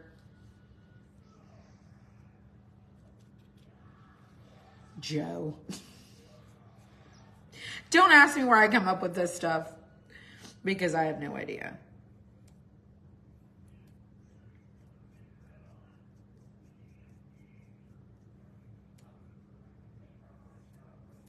I don't have a clue. George, I mean, when you say George, I think about Grey's Anatomy, and I think about George from Grey's, which if you guys don't watch Grey's, when you say George, it makes me think.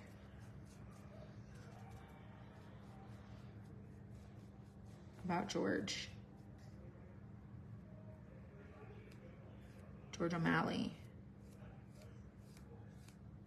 He was a character.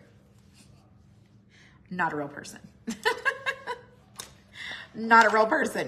Not a real person.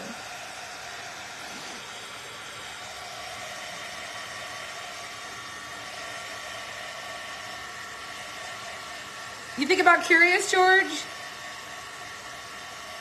You loved George, me too.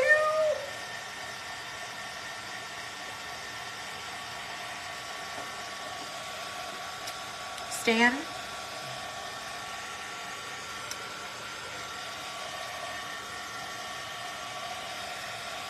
You know, he can be wherever you want him to be.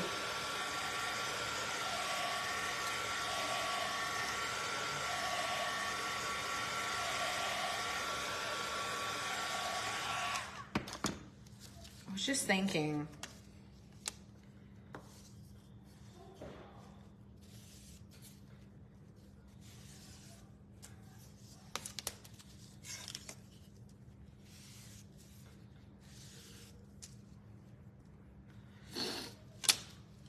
Let me check something.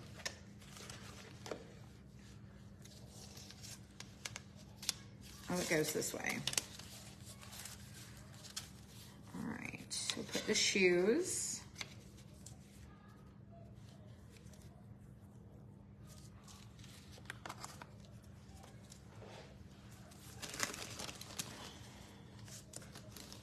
Oh.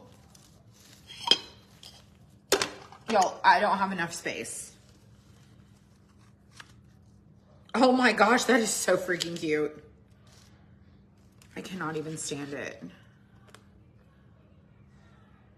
I cannot even stand how cute it is. Oh my gosh.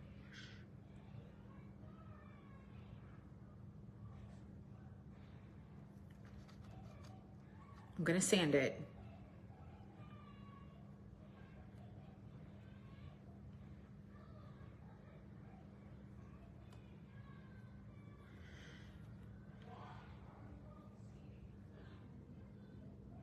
I absolutely love it.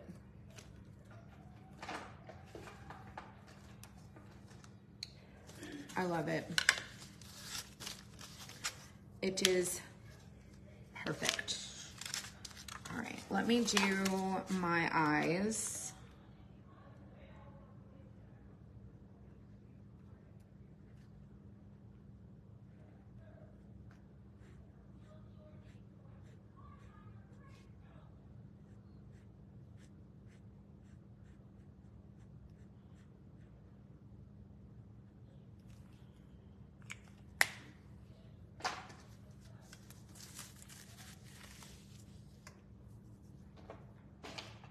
Oh no, I dropped my project.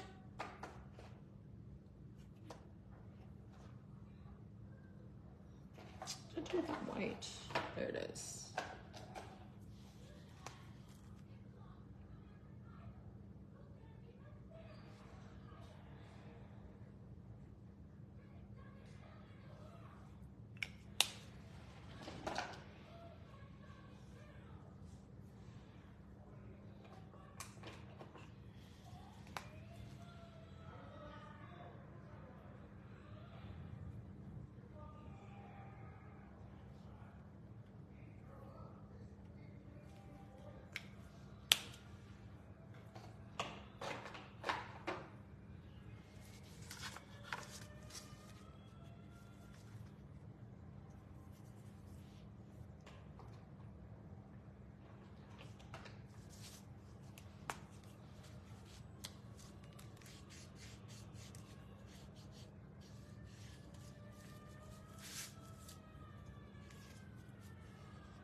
I'm gonna sand it, so I just need to give it a little character.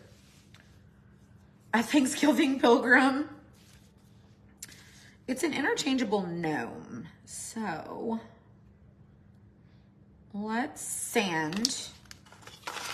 Let's sand and get our guy going so we can have have him finished. We'll have him finished enough. Hang on, let me go find some sandpaper. That's definitely not it. There is the pieces we dropped. And then put my bunny over here. Stick it on the door. Where's my sandpaper?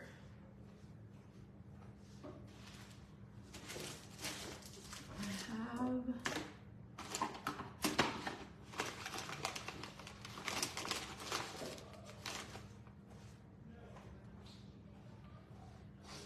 Hang on.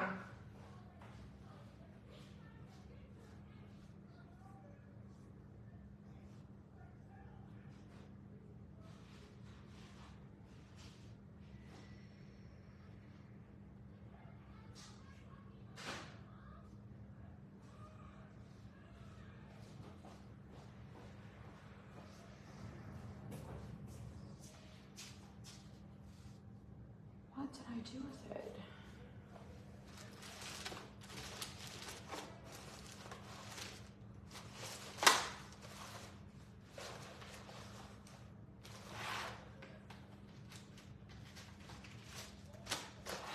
It's not there.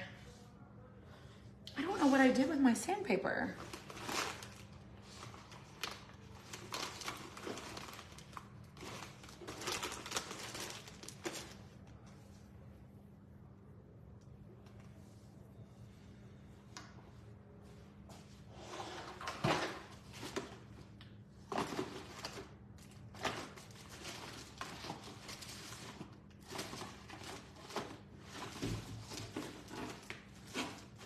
It just like has disappeared.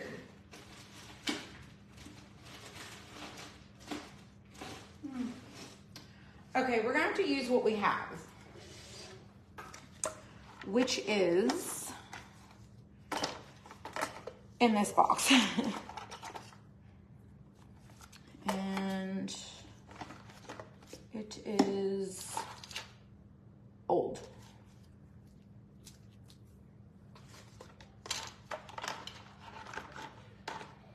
Okay, this is what I got. This is what I got. Use what you got. Okay, we can do it. We're gonna use what we got.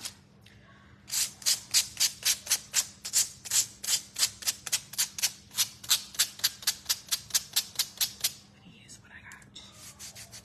All right, so we're gonna try to make these work. I have two 120 grits that are they're really worn down, so they're super smooth. But this one's still got a little bit of life to it. I just don't know if it's gonna work for the whole project. So we'll see what we can get out of it.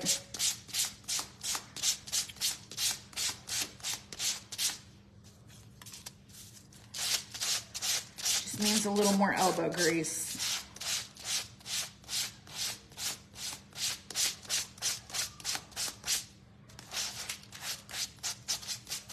Okay, so the top part of the hat, it's gonna go like that. See how it just changes it.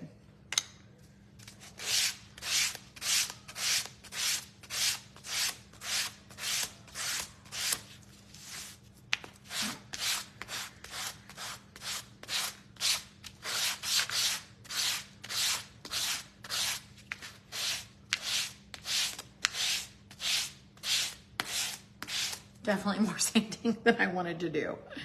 But see how it kind of gets clogged up in there?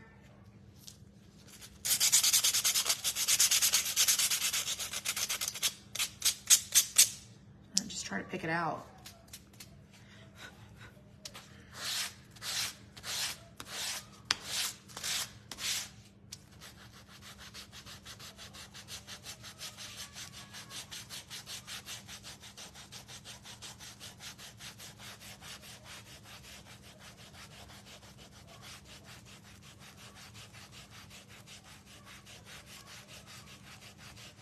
Just trying to make the beard look like a beard.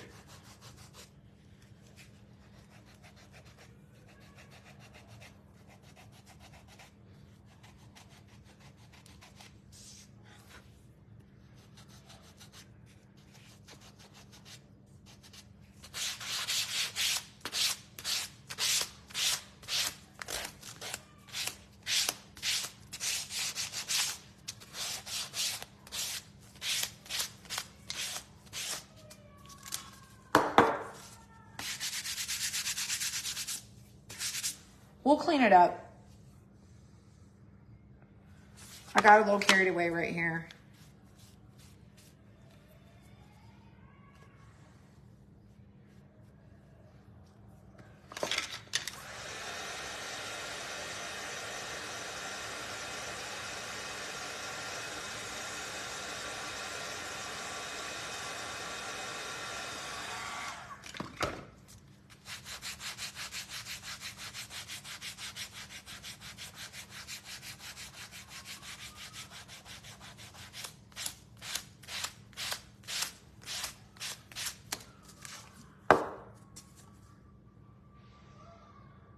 Pretty good. All right, let's do the hat.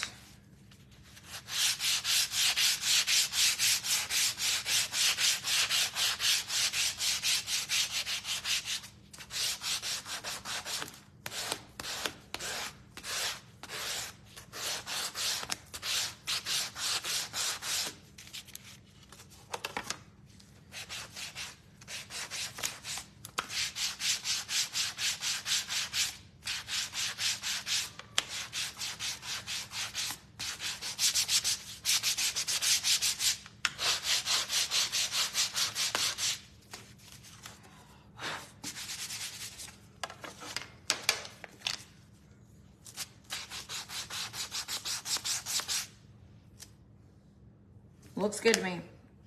Okay. Let's glue the hat on to our little spot here. And we will give it some little details later.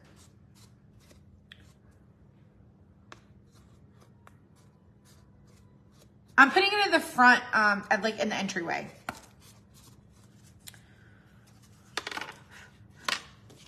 Let's do our nose.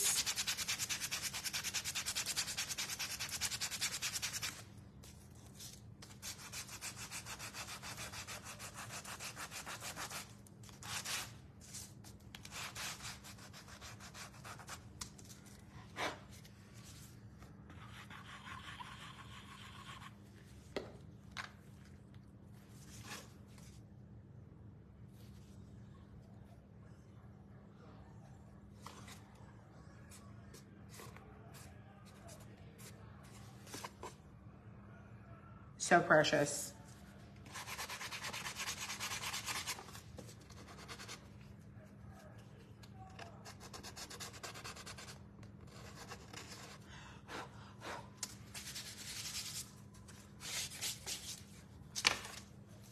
All right, let's do his socks.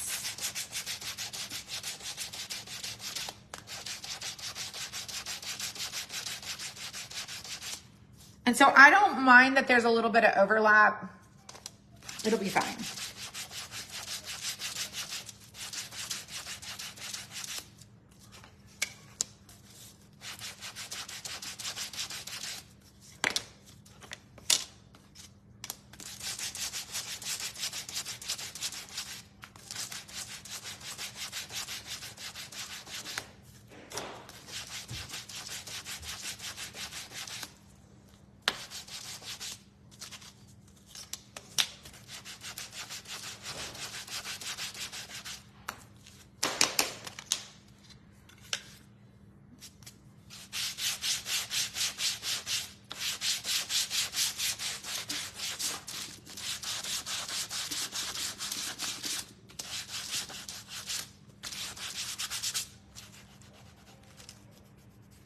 I'll have to fix that little spot right there.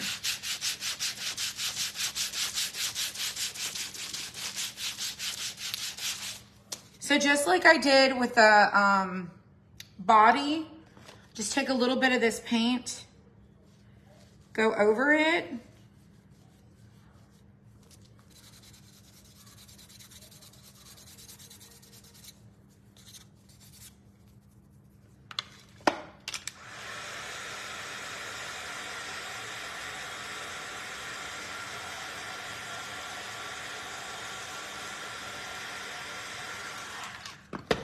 And we're just gonna sand it.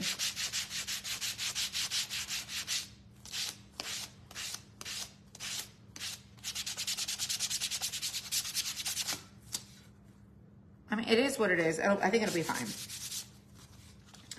Okay, now let's do our stand.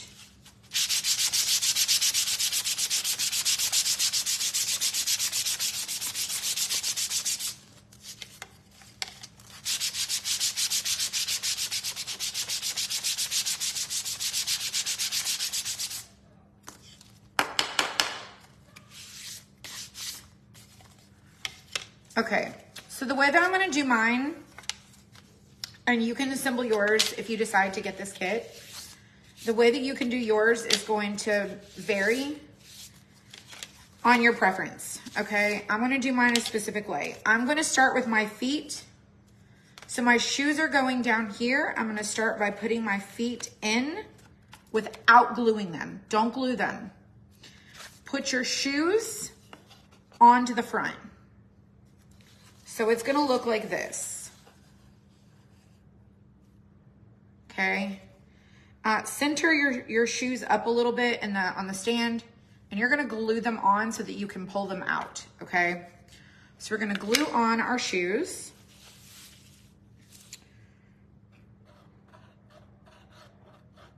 And I'm just gonna put me a little bit of glue on the front. You can see right here. And then I'm gonna take my shoes, make sure you have enough space. Okay. Enough give.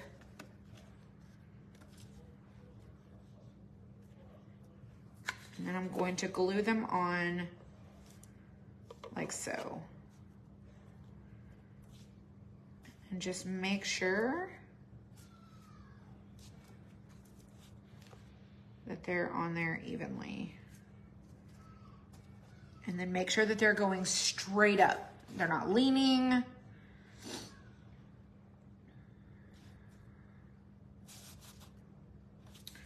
So I can turn them to the side and see that they're going straight up and down. And now my shoes are attached to my legs.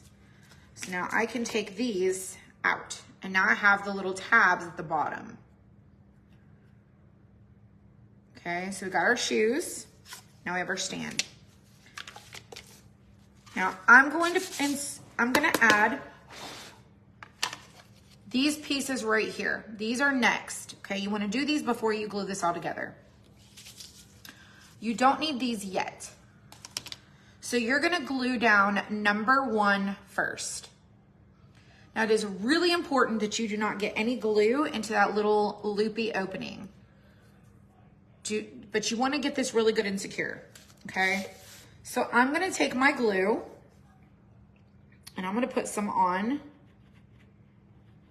to this little area, and I have quite a bit of glue. And the number 1 is gonna be facing like towards me. Like I said, if you wanna move it over here, you can do that too. I'm gonna push and get it to stick really, really, really, really good. And now anywhere I might have glue that is seeped, I'm gonna take a wipe and I'm gonna clean that out of there.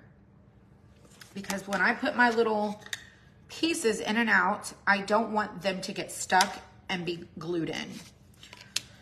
So I'm gonna take a wipe and I'm just gonna make sure that I clean out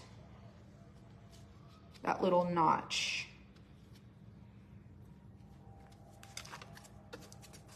On the inside. Okay. Now number 2 is a little smaller. And it's gonna create that slot so it doesn't pull out when you put on your little pieces, okay? So I'm gonna put glue on here.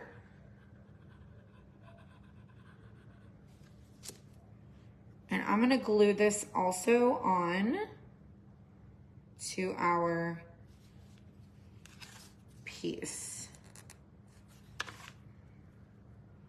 And I want it to get really good and stuck.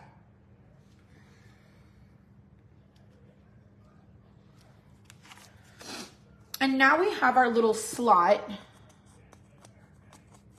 for our pegs to slide into. Okay, so I think I have glue in there. So in order for me to troubleshoot that, I'm gonna take me some of my wipe. I'm gonna put it into that little slot. And I'm just gonna make sure that I wiggle around and make sure that it's cleaned out. Okay. Now, I got some of the paint. I can always get it back to the color I want by just going over it with my sandpaper. Okay. So now that I have my little peg like slot, now I'm gonna take my legs with my stand and I'm gonna add glue to the very bottom parts that are gonna make contact with my stand. And then right here, I'm just gonna do a tiny little bit of glue and it's gonna get attached onto here.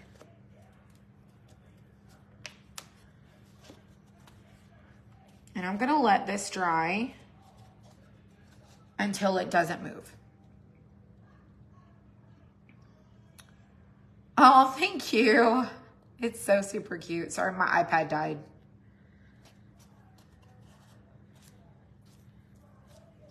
Okay, so see how it's still like moving? I just want to make sure that it's good and secure.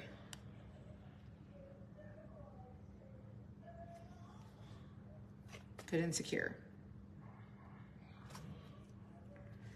Okay. So now we have our legs. We have our gnome. And now you can make him short. See how cute he is short? You can make, and look at this is where the legs are in the back. See how much room you have to give? Let me move this up just a little bit so you guys can see. Okay. So see, he could be short or he could be tall. And when I say he could be tall, he can be really tall. Like, see how where the legs are?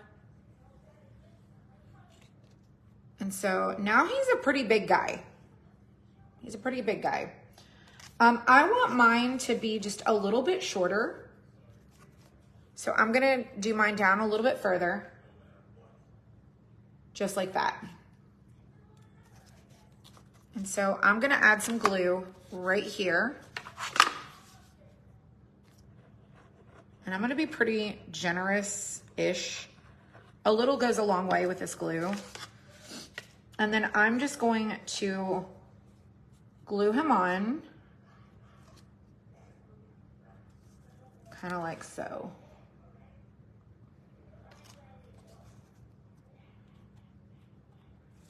And he's already stuck.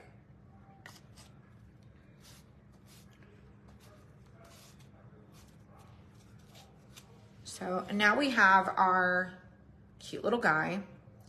And I made mine neutral for anything that I put on here, whether it's a Christmas tree, a pumpkin, a latte, a star. I can do, I can put him a little fabric hat on if I want to. I can give him arms made of fabric and do little like, you know, the polyfilled arms if I want. I can make him hold the thing that we're going to put on. but each one of these has a little peg that slides in and out of this spot. We're gonna do those next. Okay, so this is our, and I haven't added any of the embellishments, the shading, the dimension. I will add that. I just wanted to get him going. So you can see we've got that little peg pocket right here. Okay, so I'm gonna set him in the floor behind me. He's cute. And now we have these.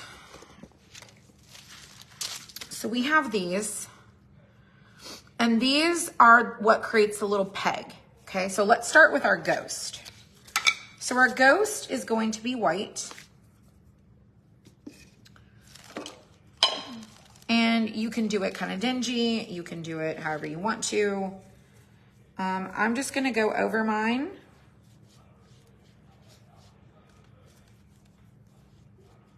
And create our little ghost.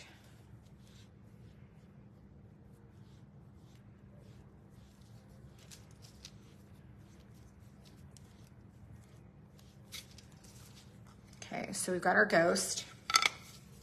Let me get my tool. There it is. I'm gonna go around the eyes.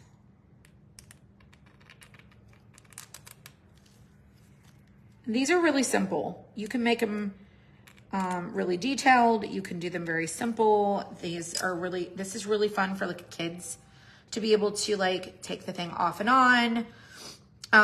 Great, fun, festive thing.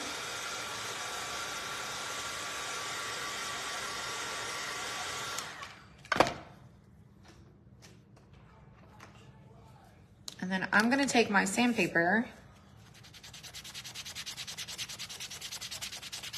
I'm just gonna lightly sand my ghost.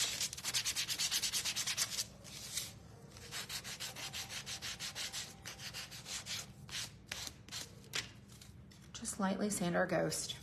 We're gonna do our little eyeballs.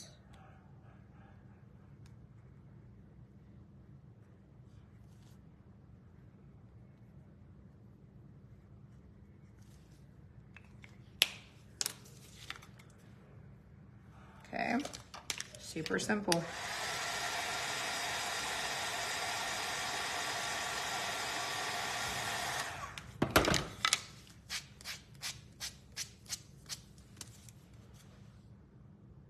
Okay, so now it doesn't really necessarily matter where you put your little peg on the back. What matters is you don't have glue on the edges. Okay, we're gonna talk about that.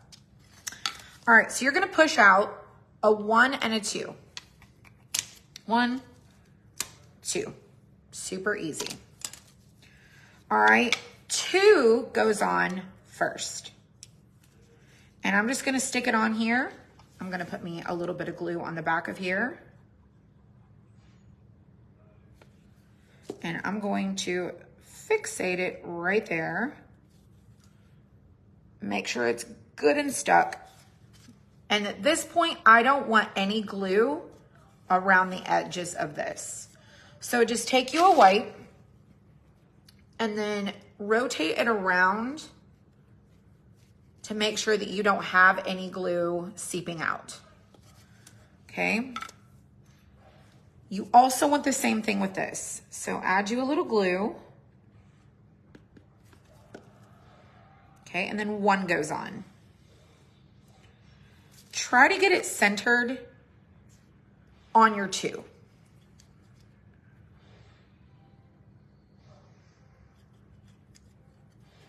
And when I did the one, like the test cut one, I went around each one of my pegs around, and I just made sure that there was no residual glue on the outside. And then where that little tab connector is, I just made sure to sand it down just a little bit.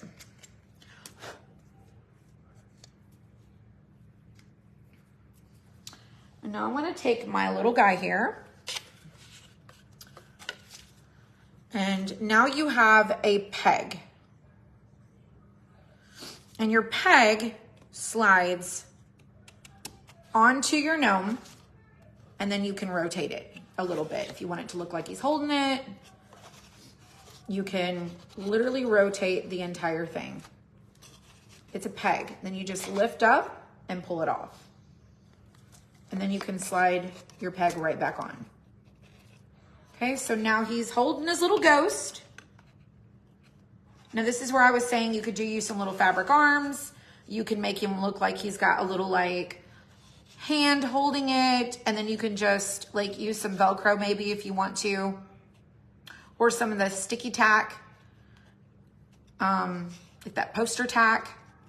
And then you could put him a little arm here if you wanted. You can do whatever you want to with this. This is mainly for you to have a little interchangeable option, and then you just pull this off.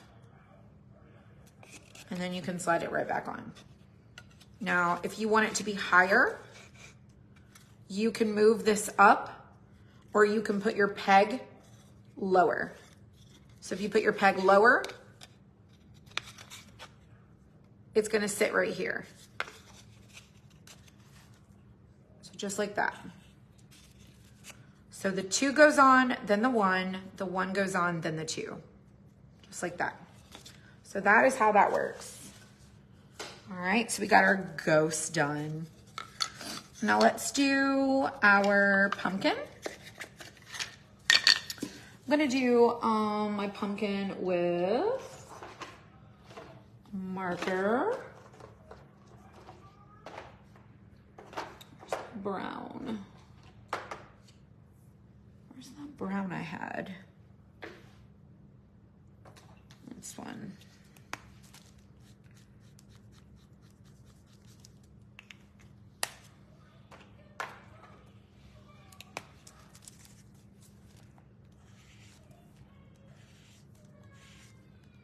I'm just gonna color mine like so.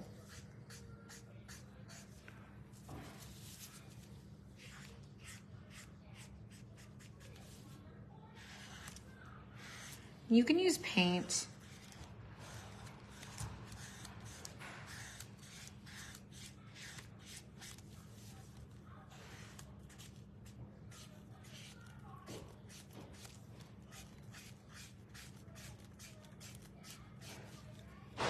He's really fun.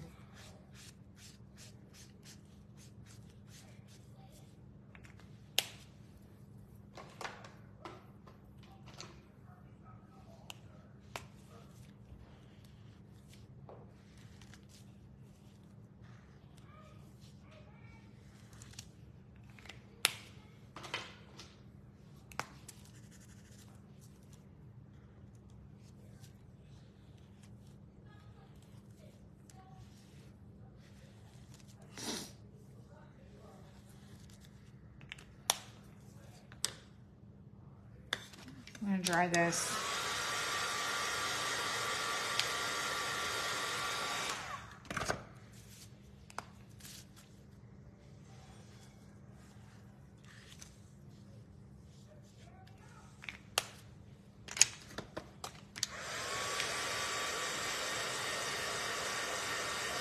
I love the markers.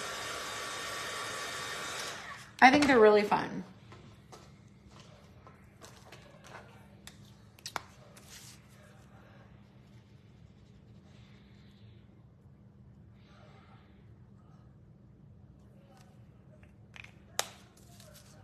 So I've got us a little pumpkin.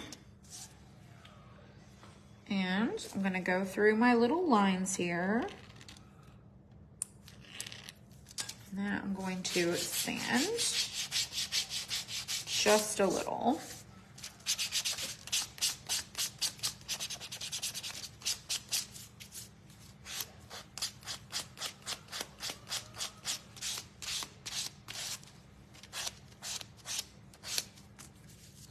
I'm not looking for it to be perfect.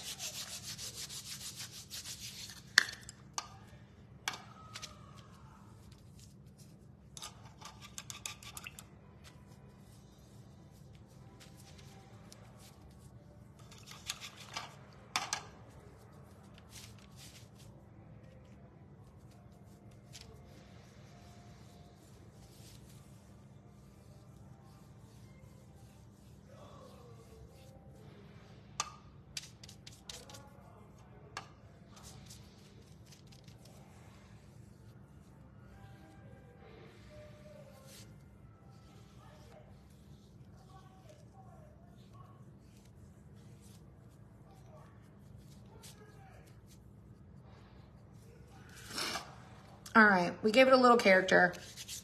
We're gonna get another 1 and a 2. Okay, we're gonna flip this to the back. We're going to add our glue.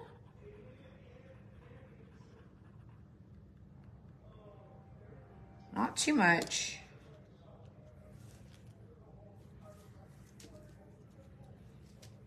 Add our 1.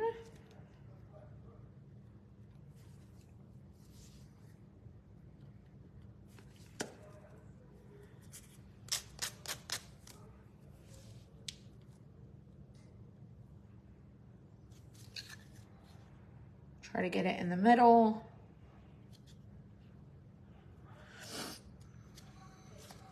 Take our wipe, just double check.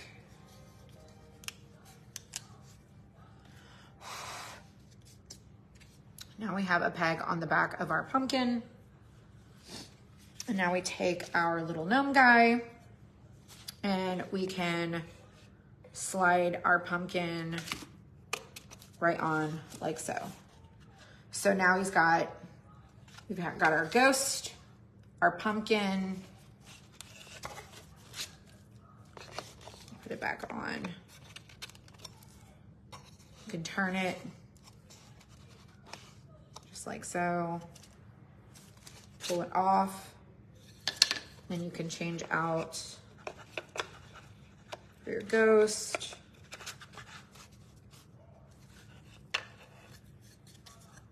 Okay, so we got 2 down. All right, let's do our snowflake.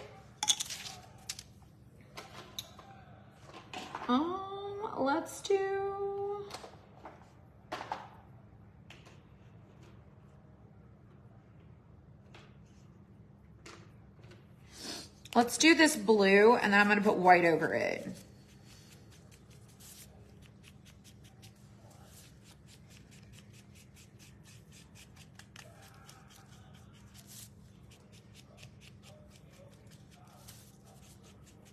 You could do this one with glitter if you wanted to. That would probably be really cute.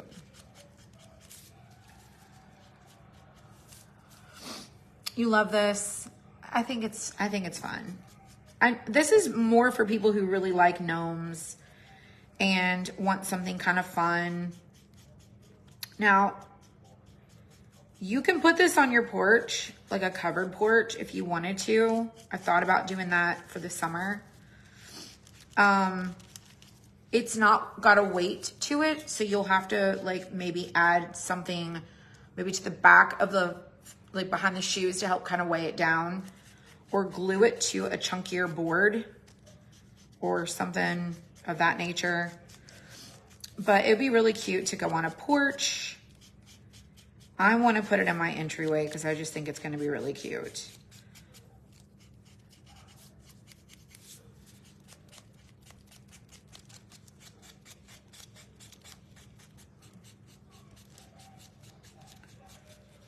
All right, so I did my snowflake blue. And then I'm gonna take my white sponge. I don't even know if I had a white sponge, but we're gonna get one.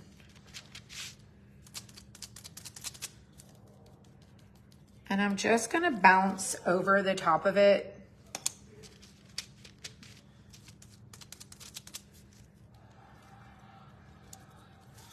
To create like a snowy look over that blue.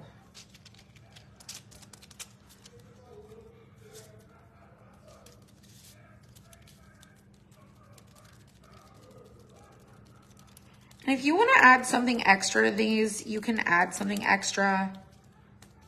I try to do them kind of simple. That way, if you wanted to do a paper or you wanted to do other things, you could do that too. All right, so my snowflake looks like this. We're gonna get another 1 and 2 off our piece.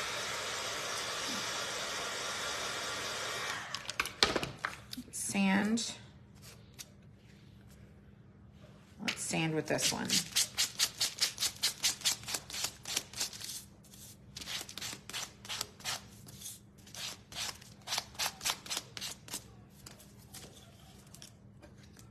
This is just really cute. Okay, so get another 1 and 2.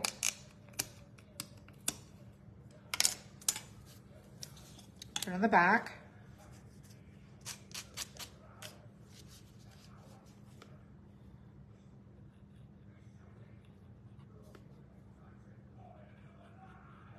A little bit of this goes a long way.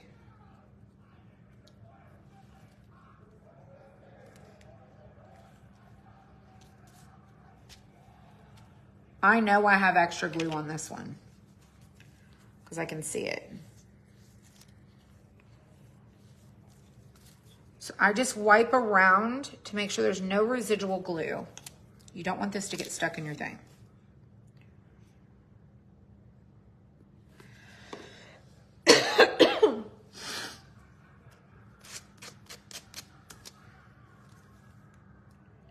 Glue the 1 onto the 2. Try to get it as centered as you possibly can. And then I'm just gonna tuck this up under and go around just to make sure. And now our snowflake has a peg. Take your little guy. Winter has arrived. This would be really great for winter. And now he's got a snowflake. Now, if you want your snowflake to be a little higher, you can just rotate it a little bit and it's gonna change the location of it. And then you can just pull it off. Until you get it broke in, it might be a little tight. Just make sure you don't have any wet glue that hasn't dried because you don't want this to get stuck. So, got a snowflake. I'm gonna make him go more towards the middle. There we go. And then we can take him off. And now let's do our heart. Actually, let's do our clover since, you know, we got St. Patrick's coming up. My favorite green.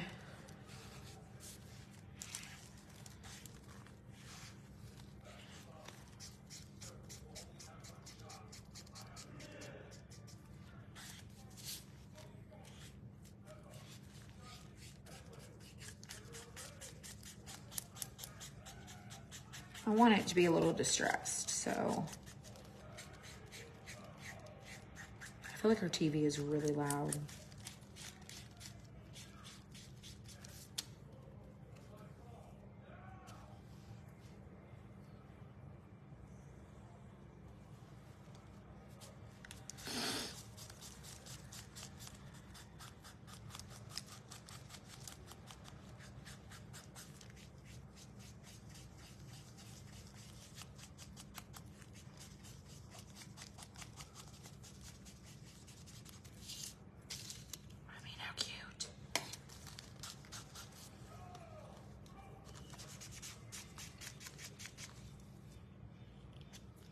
Some water.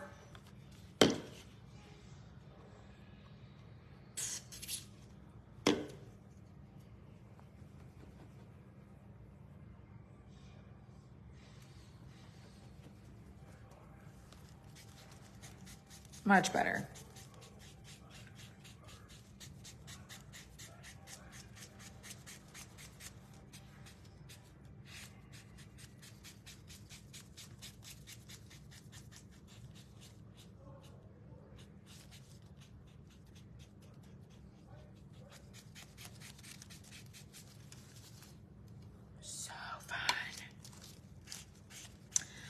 The green dries darker than it's going on.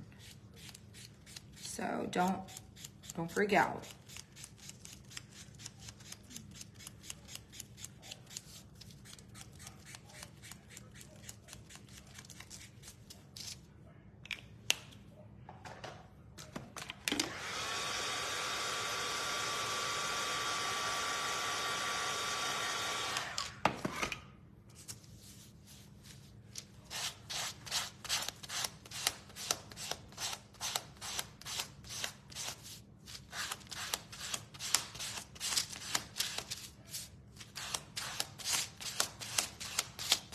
Same as before. We're gonna get us a 1 and a 2.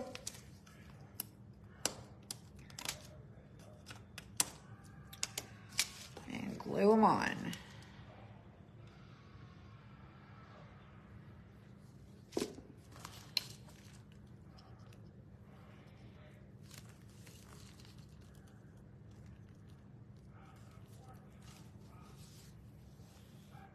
Okay, I don't see any glue.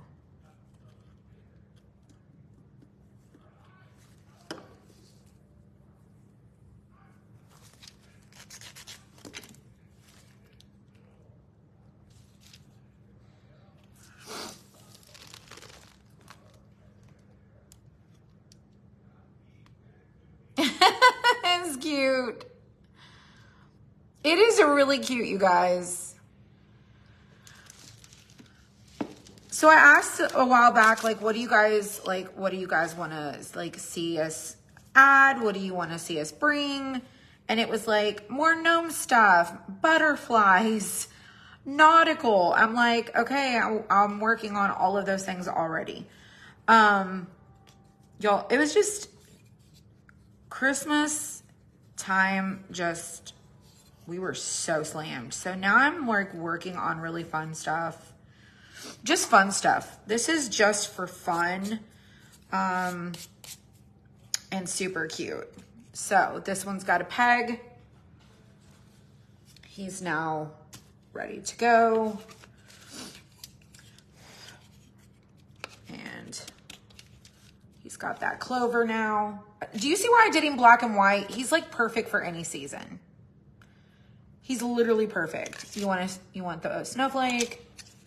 You want the pumpkin, you want the ghost. So many cute things, right? So clover it is. Shamrock, clover. And then you just pull it off. All right, next, let's go ahead and do the heart so we can get the heart. And like I said, I'm just doing simple, basic. I'm not doing anything fancy. You can dress up. You could do scrapbook papers. You could do stencils.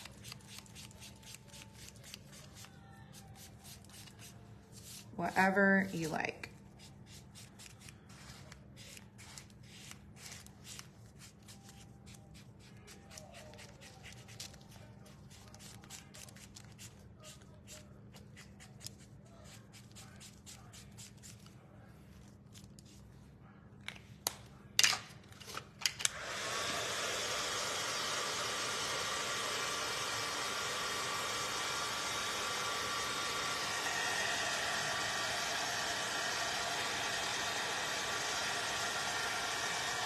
Cute. I didn't do the red. I did the pink red.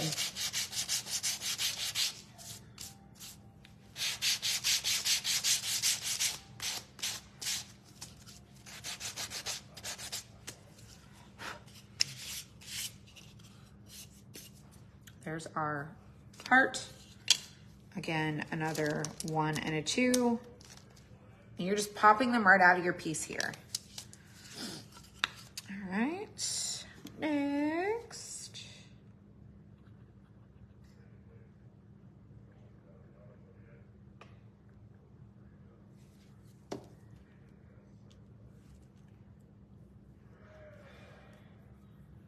I got it on the edge.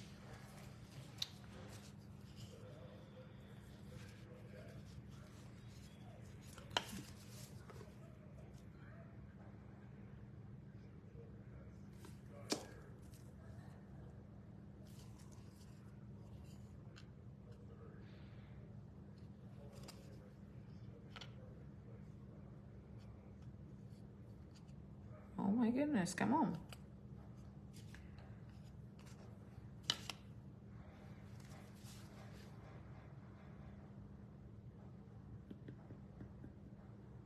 It helps if you add like enough glue.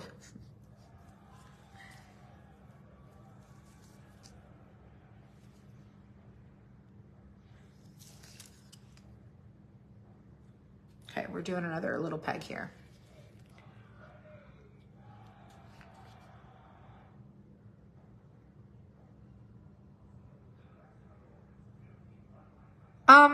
You can pop your pieces out of your thing, or you can leave them in the things. I'm probably going to paint mine in the little tabbed pieces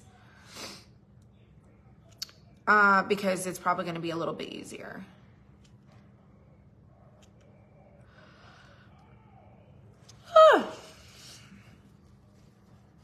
We have just a few more to do. But I really, before anyone got this kit, and I didn't want you to mess it up, not know exactly how to do it. As you see, I'm doing every one of these. I'm making sure that it's good and clean, that there's no residual glue left, that's wet. I'm just picking a random spot to glue it. And then you can slide it right onto here. So, super cute, just like that.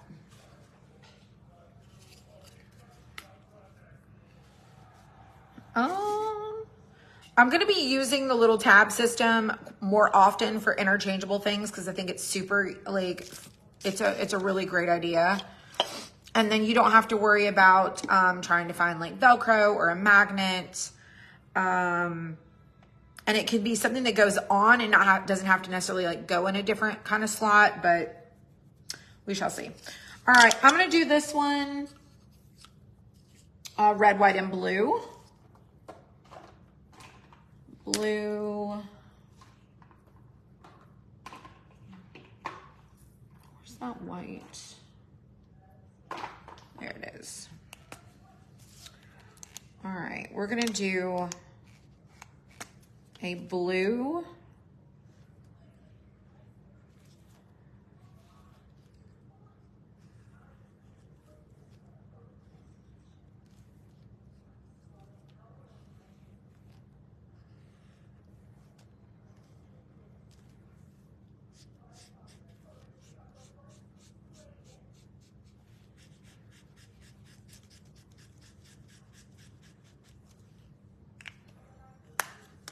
We're gonna do red.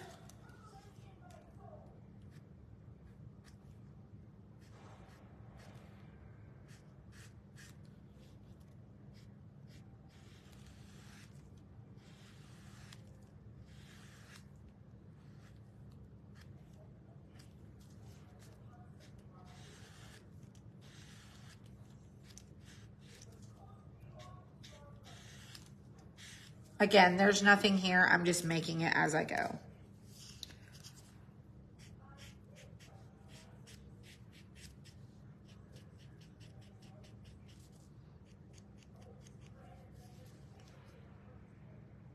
It's not perfect. Don't even care that it's not perfect. Oh, now this I do kind of care about.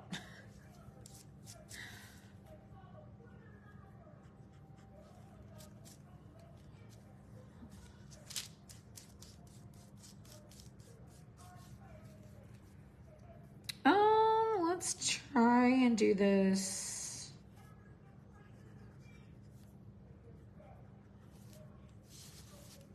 I might have to use like regular white paint.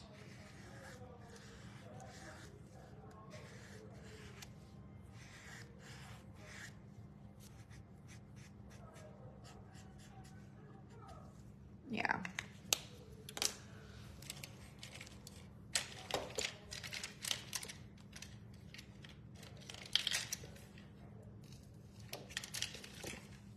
Oops, sorry.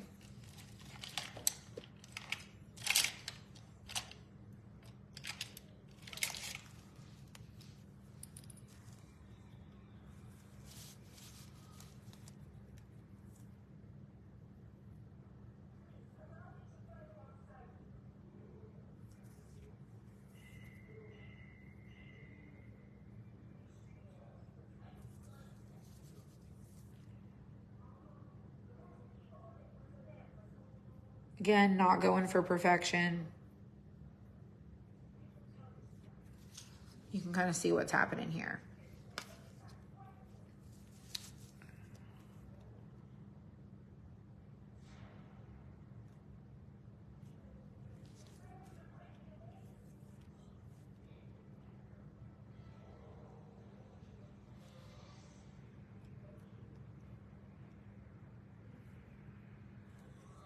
Oh my goodness, I'm gonna have to get some water.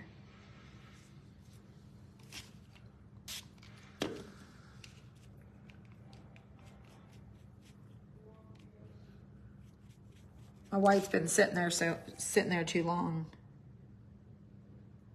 That's better.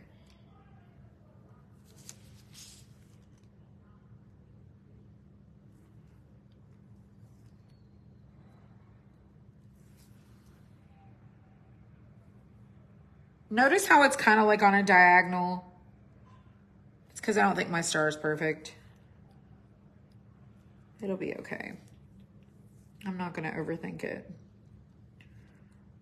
But you know what's great is that you always have like the back side in case you mess it up.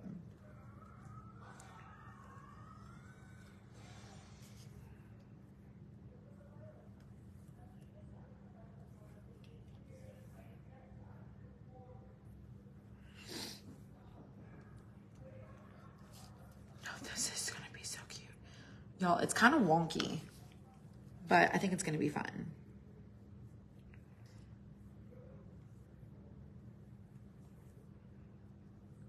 It's got its own character.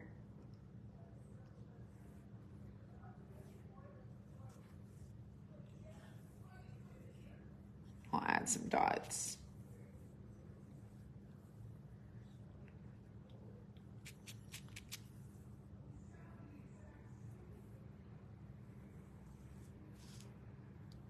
Do you see how out of the lines I am?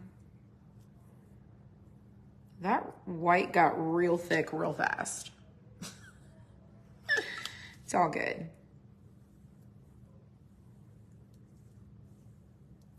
I'm gonna sand it anyways.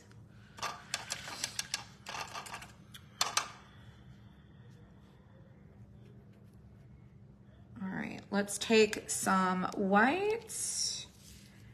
Do some little dots for stars.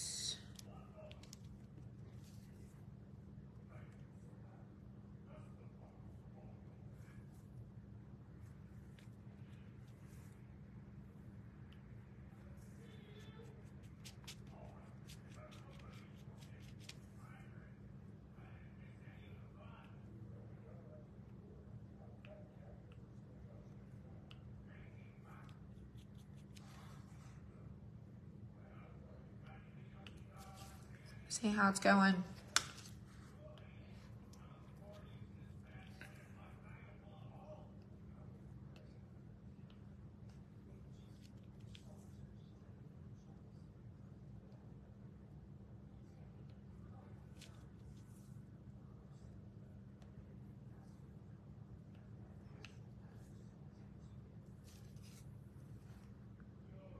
Works for me.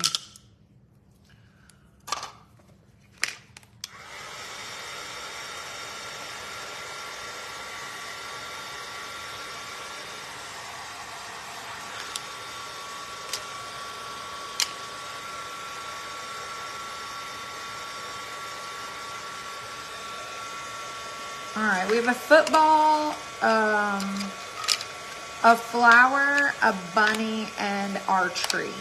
We'll do our tree next.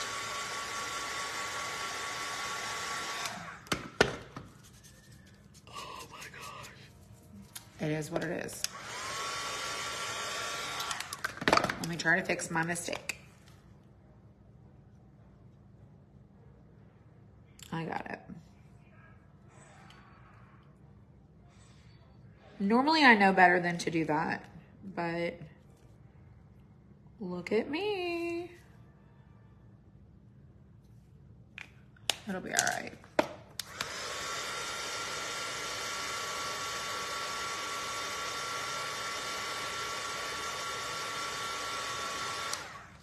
right, let's get a, I'll sand this in a second. Let's get a 1 and a 2. Let's glue these on.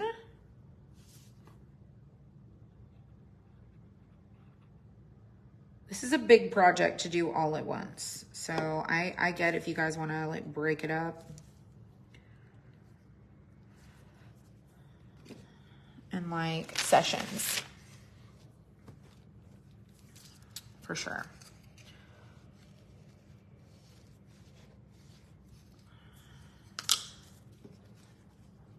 Yeah, my iPad's dead and I'm looking down a lot, so I'm not seeing all of your comments. I know y'all are kind of quiet. I was telling my sister the other day, I was like, people used to be so much more chattier. I used to love to read the comments and like it was more conversational. And then it just was like, it's become less conversational.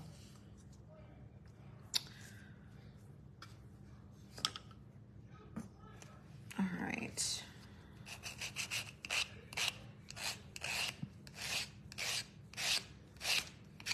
We got silent watchers sometimes.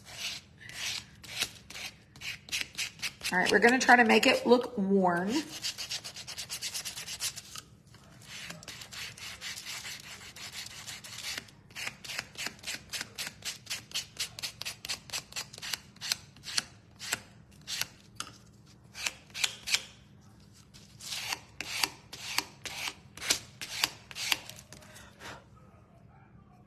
A little different. My star is a little extra special.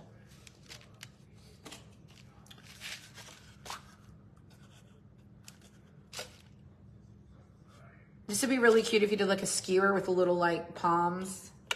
That would be really fun. Okay, star is done. Let's do our tree. Let's do our Christmas tree. Let's use this brown.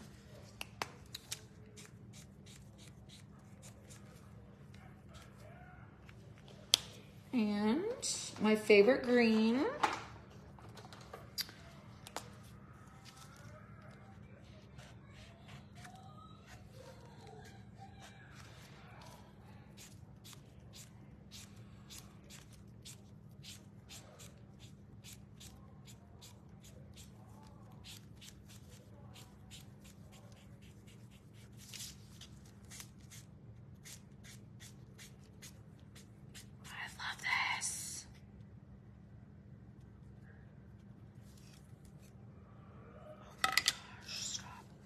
Could do little lights if you wanted to, like little ornaments.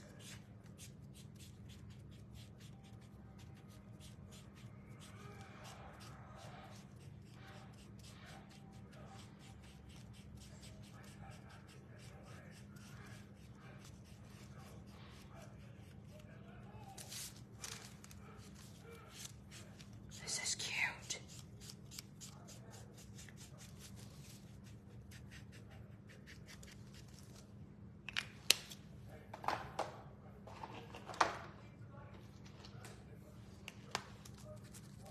That is not the color I was expecting at all.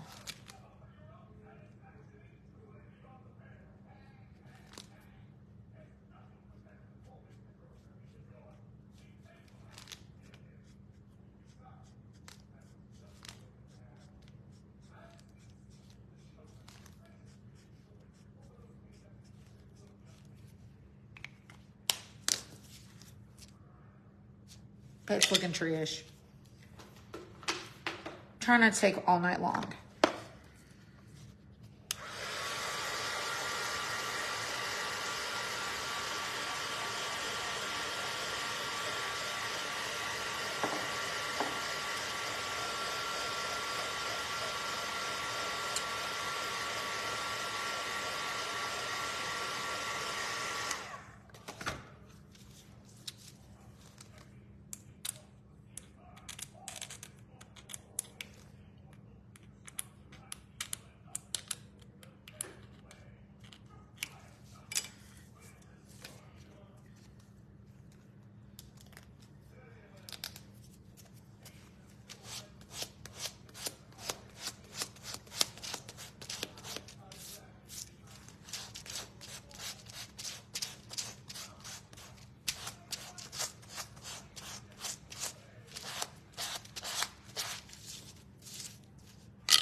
I'm gonna use my paint water.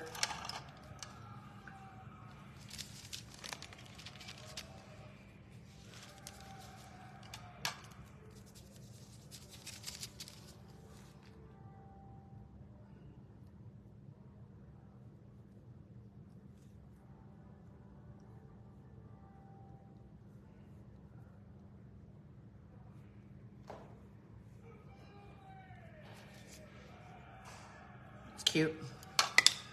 All right, let's get a 1 and a 2.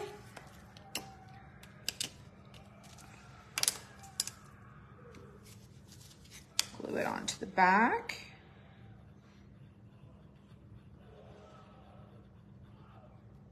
Come on, glue. Oh, this is gonna stick to my hand.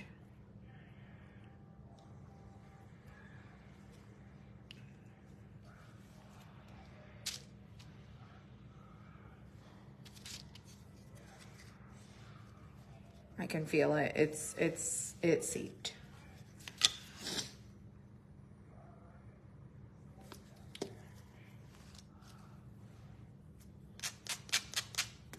Couple more left.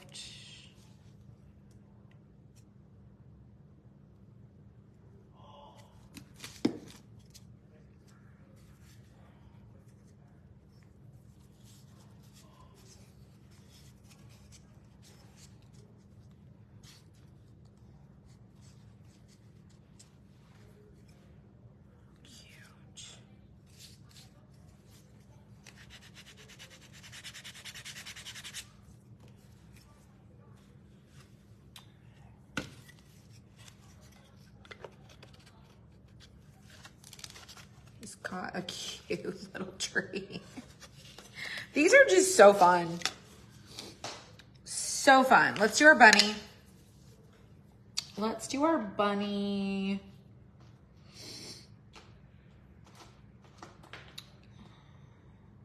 Let's do a pink bunny.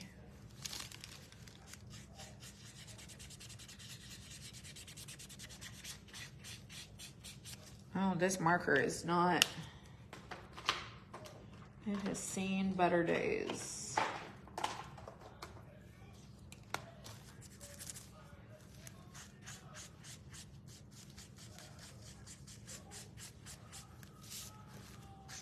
You could do a different color bunny.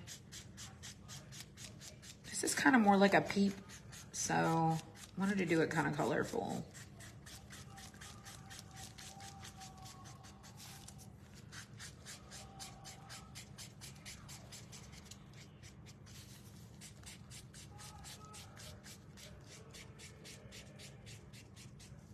Could do a yellow bunny too.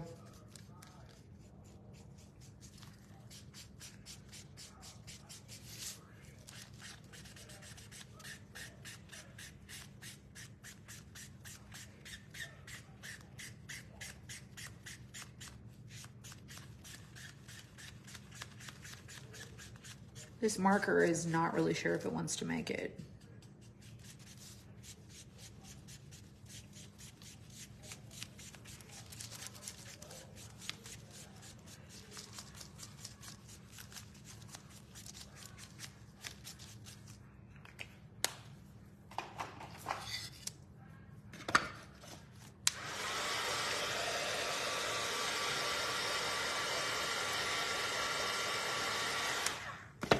Do a little white.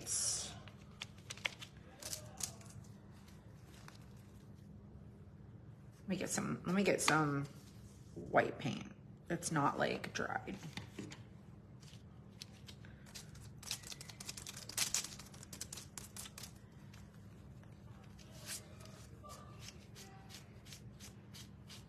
Might have to fix it.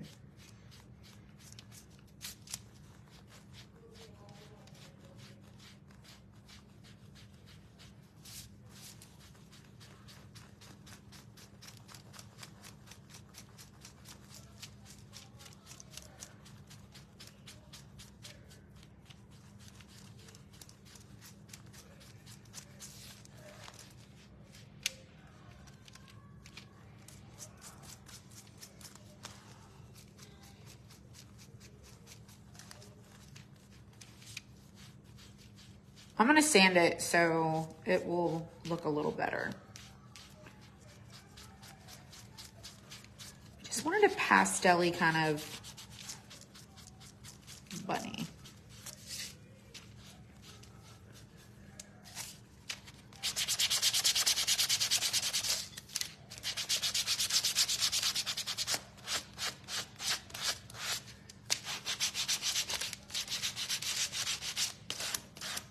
Not so boring. This kind of looks like this. She kind of looks like that.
It needs a darker nose. That's what it needs. It just needs a darker nose. Let's give it a darker nose.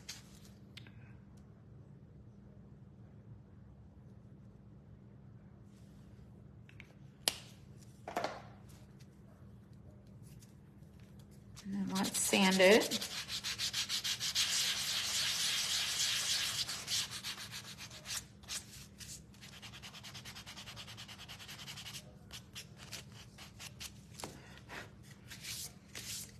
That'll work for me.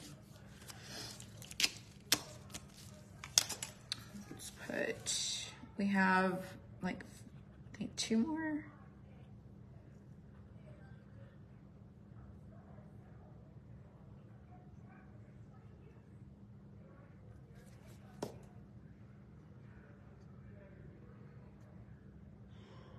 No, let's do this one kind of down.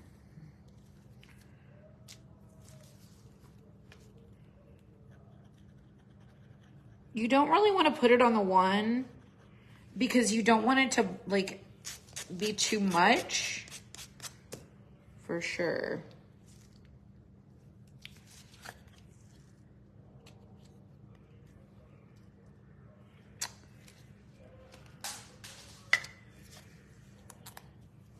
This is why we have extra.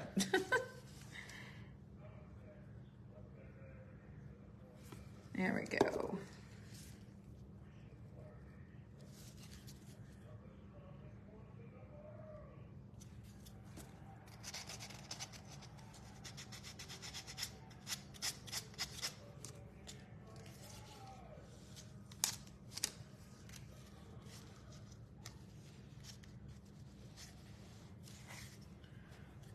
All right, let's see what our bunny looks like.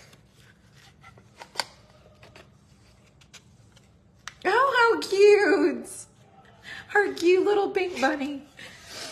Oh, so precious. Okay, let's do a white flower with yellow center. I'm gonna use my white sponge to just color our flower. Oh, we have 2. We have a football and a tumbler.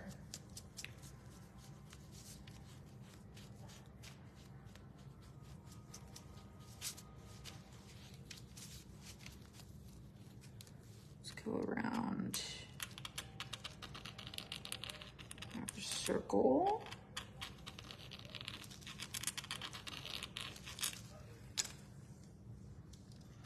Just a white flower. You could do a different color.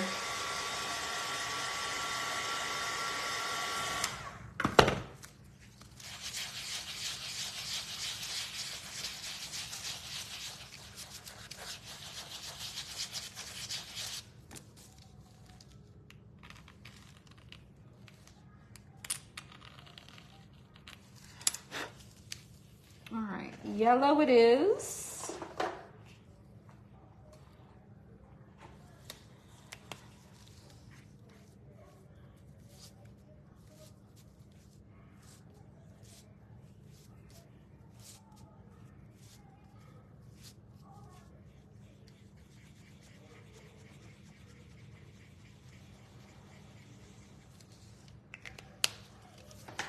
And I kind of did a little swirly.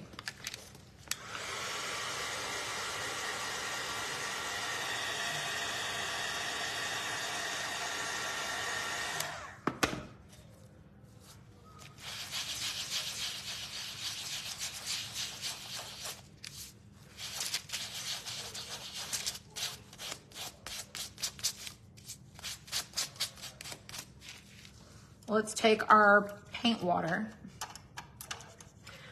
Paint water is really dark, okay? And I'm just gonna take that paint water. Oh no! Don't splotch it on your thing. I'm just gonna go around the line with our paint water.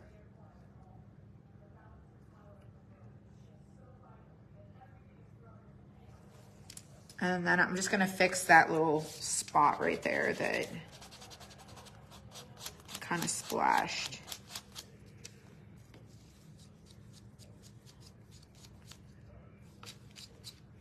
So it just gave it a little depth. Paint water. Paintbrush water.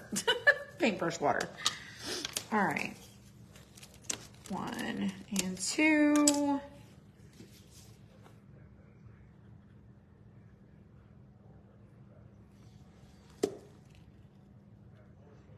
gonna do this more at the bottom.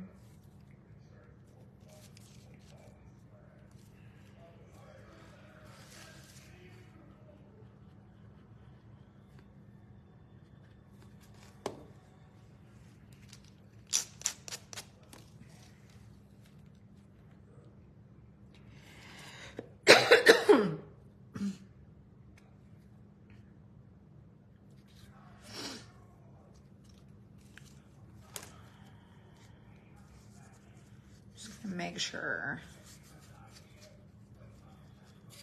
get any paint on there. All right, let's see what it looks like.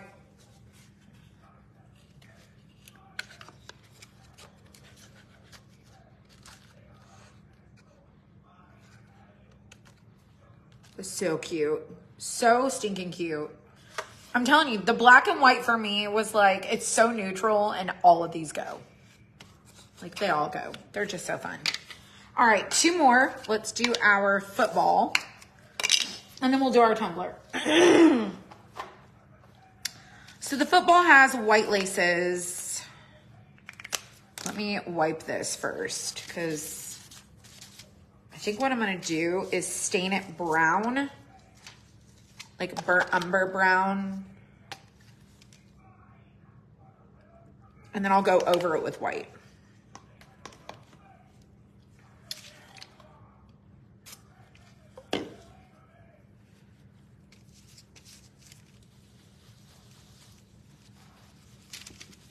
It's more of an orangey brown, but I'm just gonna go with what I got here.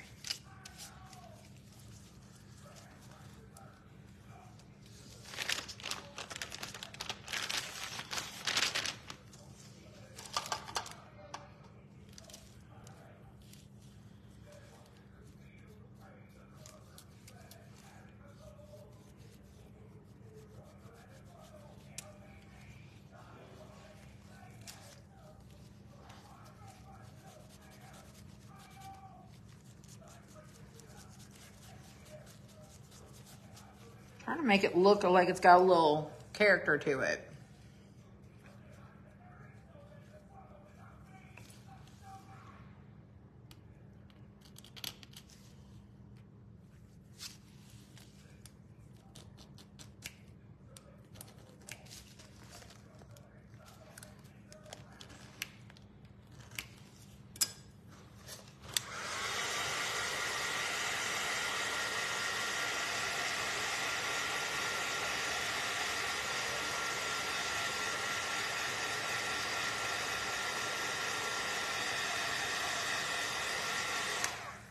How are you up?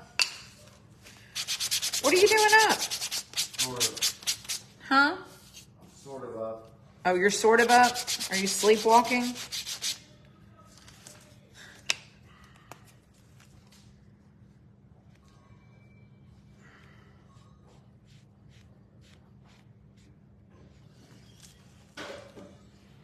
Pretty sure this paint's gonna be invisible.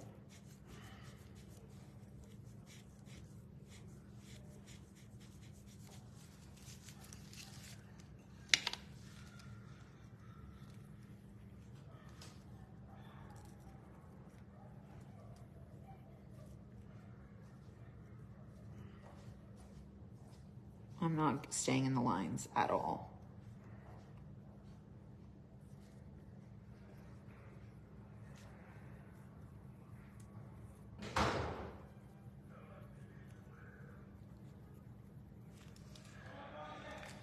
All right, let's see what happens. Are you guys enjoying this? He doesn't get up very often, Lori. So when he comes out, I'm like, are you sleepwalking? He's like, I'm sort of up. Like, I don't know what the answer is. Oh, but your favorite part's when I stage them at the end. I really try to like show like how I'm gonna use stuff. I'll probably move it, but I really do enjoy like, I just love the adventures.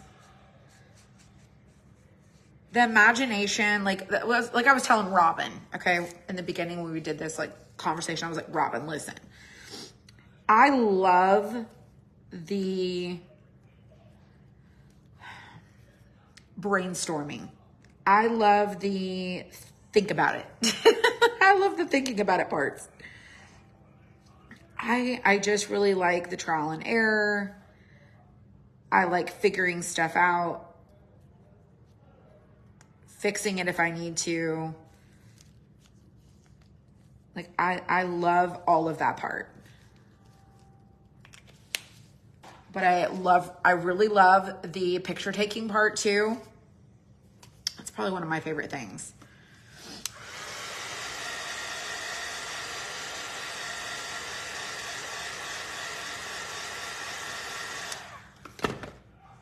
All right.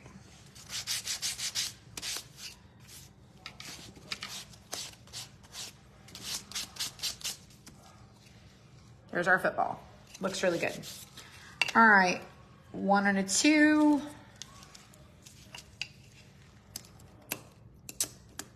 And there's an extra, like see how we have a 2 left? I gave you an extra one. We have the tumbler left to do. I just want to double check my work here. I want the football to go like that. So I'm going to put the 2 in this corner. Just so I can kind of make sure that it's going to look a certain way, because I don't want the football to look bad.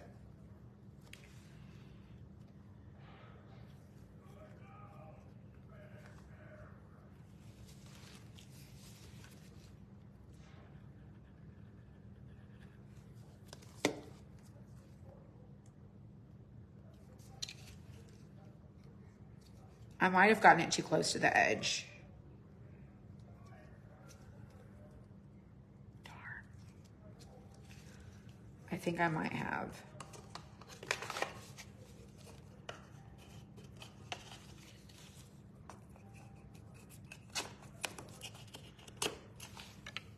See, I got it too close to the edge.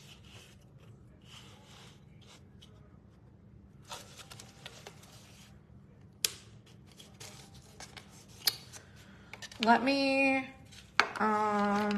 pull this off.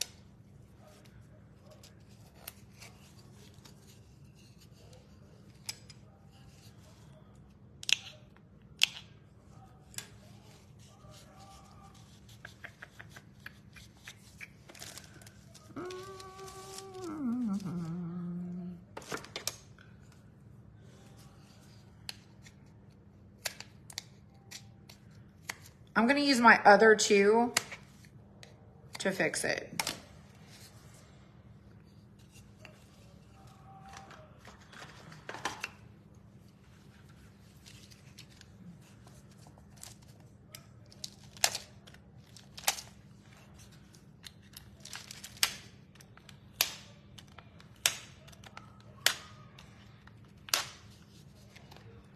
Y'all, this glue is some kind of crazy.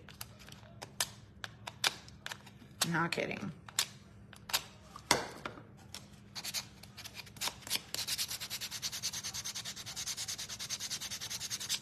me get my other two. So I got my one. I think I can make my one work.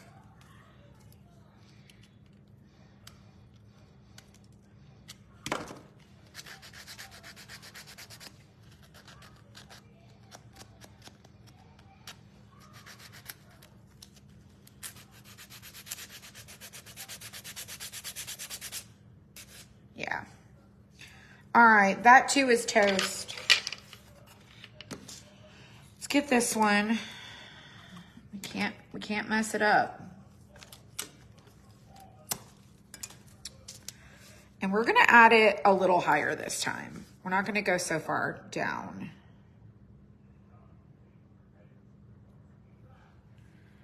We're gonna go up quite a ways higher. Just so I can make sure we don't have any parts showing.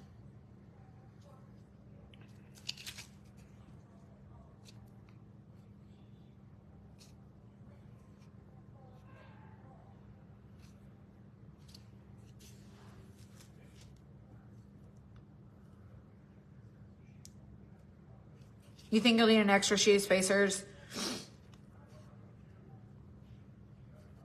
We haven't cut, I just cut this today, so we haven't cut them, like the inventory yet.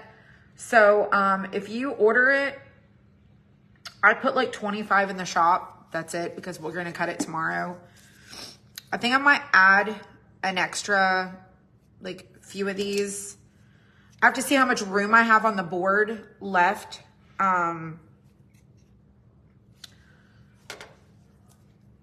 But you have extra, like there's, I think, one extra. I just want to make sure.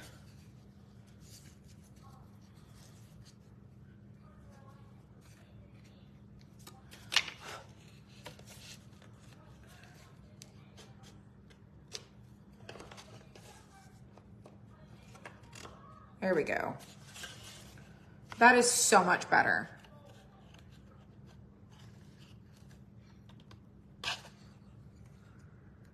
That's so much better.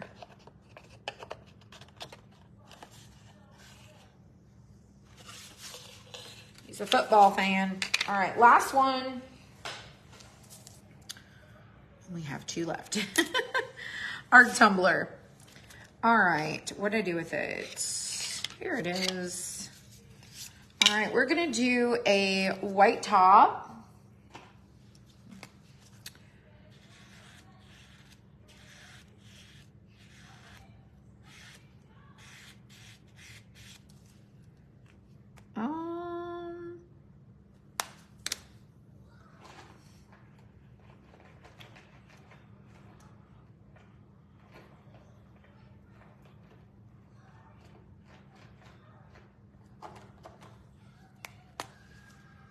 Have not used this color and it's one of my favorites.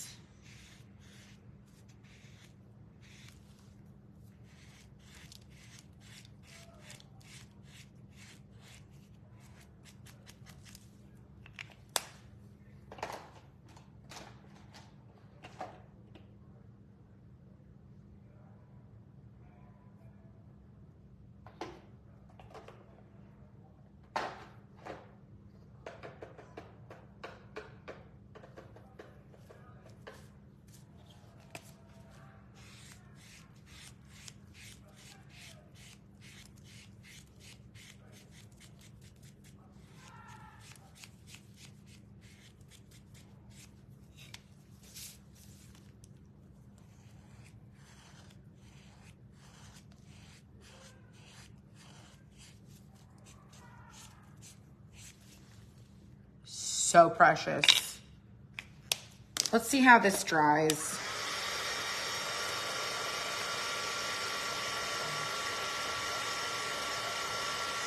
I mean, that's not too bad. I'm gonna do one more coat of this white.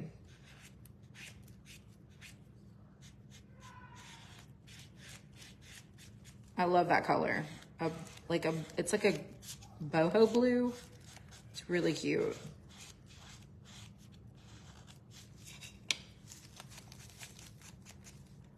Just love how I put my fingerprint on there. It's so cute. I love this color. It's like a vintagey blue. A cornflower blue. These paint pens last a while, especially if you add water. You love it with the football. I do too. My husband's gonna love it. He's gonna be like, you're a winner. All right.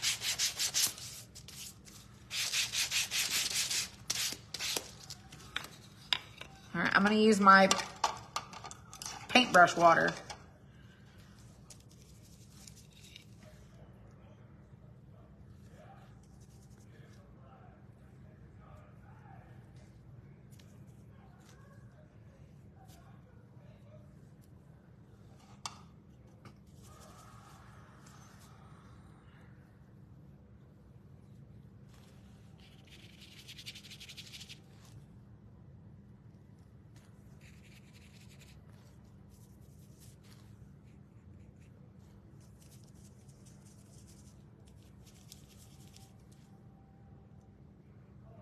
I added a little black to my paint, to my water.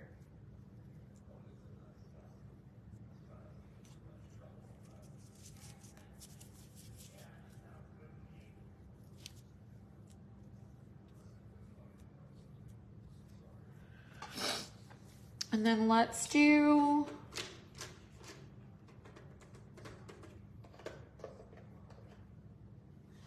a gray heart.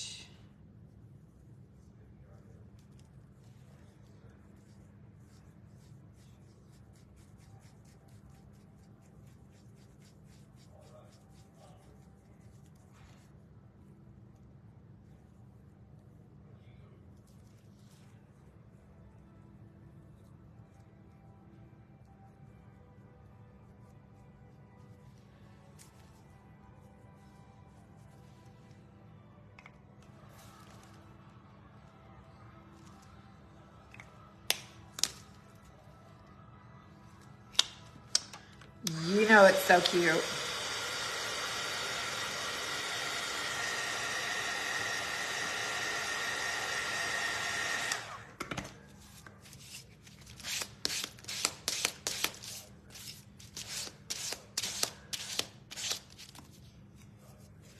All right. Last ones. And y'all, this will be done. I hope you guys enjoy this one. I know it's a more expensive one, but it's for a select group of people who enjoy these things. And, you know, if you want to recreate it, you can. If not, that's okay too. But this would make a really great gift for Christmas. If you want to give someone something that's like, you spent your time on it, you made it custom. Like, I think somebody would love this as a gift, especially if they enjoy this kind of stuff, like entryway stuff, porch stuff. This would be really fun in a classroom. Like your classroom mascot or something. I was trying to figure out if I could do one and make it a girl and give her braids. I'll have to work on that, you guys. Right now we have a guy. I'll work on seeing if we can figure out a girl. Don't hold your breath. I don't really know. Don't hold your breath. I have a laundry list of other things I'm also working on. Working on patriotic stuff too. All right, let's see. He loves a latte. Oh my God, so cute. You are just too darn cute. Okay, let me take my paint water and some black.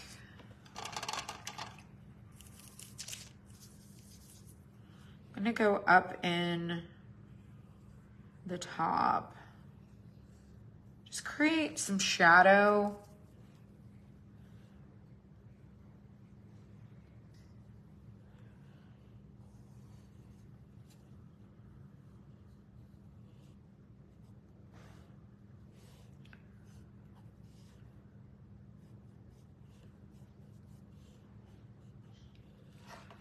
Just creating little shadows and stuff.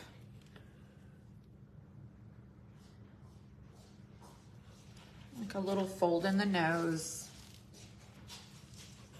Oh my God, he's so cute.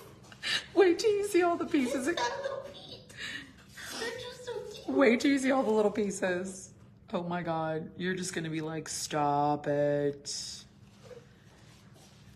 Okay, I'm just gonna do like little,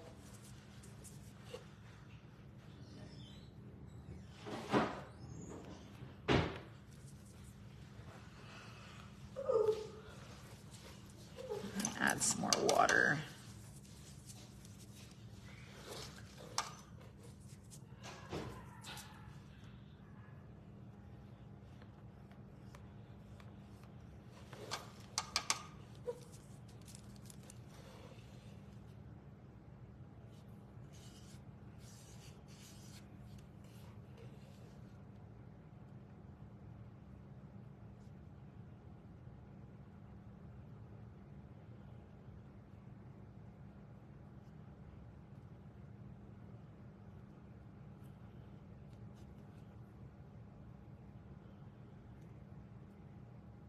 Sorry, I'm trying to be like super kind of like careful. Because the beard is like in the, it's like one layer. So I'm trying to create that dimension with just a little bit of a shadow.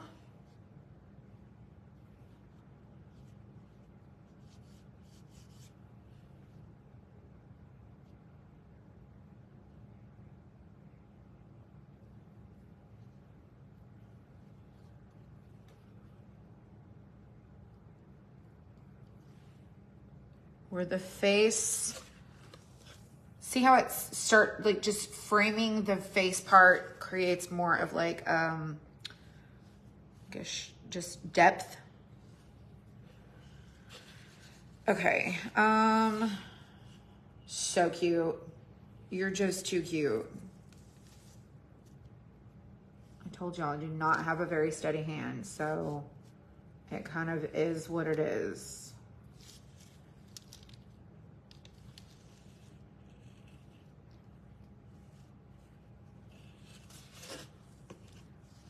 The face is now starting to look like it's setting deeper.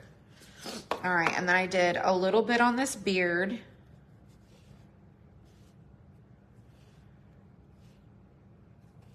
Just kind of have to add your own little character. That's up to you. And then I just did little folds.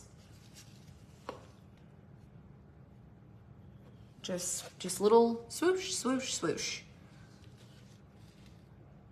Okay, let me stand it up and see how I'm feeling about this.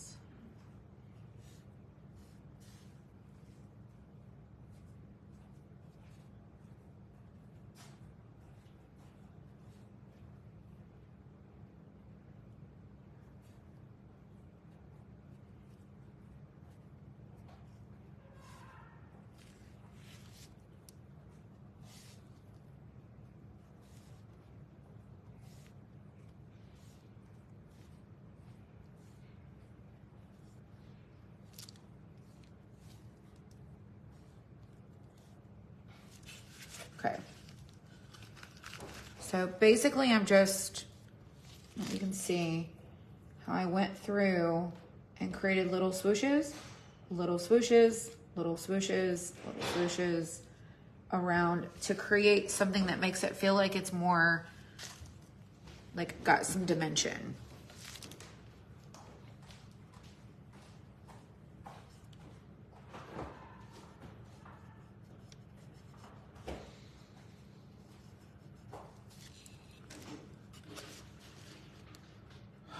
He's really cute. All right. And then on the socks, you can kind of do the same thing on your little socks, like on the outer edges.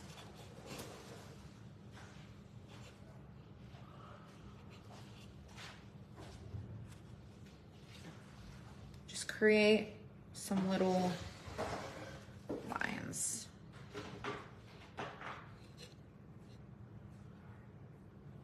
And then right there at the body, where it connects. So right through here.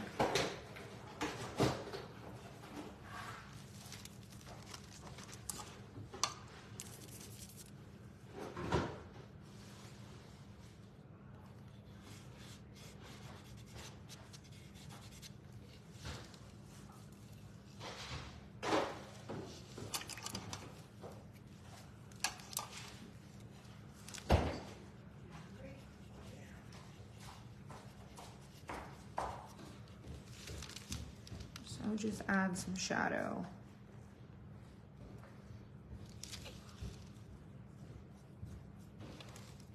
Even on the beard right there. It's a lot of, it's like watercolor on top. So like on that flower where we did like the outer ring, you can see where it's not quite as noticeable. You can take some of that darker and come back around. And you can give it a little more.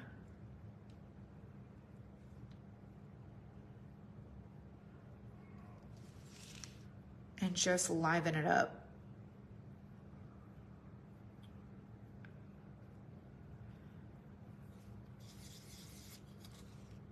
Just give it a little more pizzazz. Your little bunny. And I'm just using right here in this corner some of that black with water. And just can give it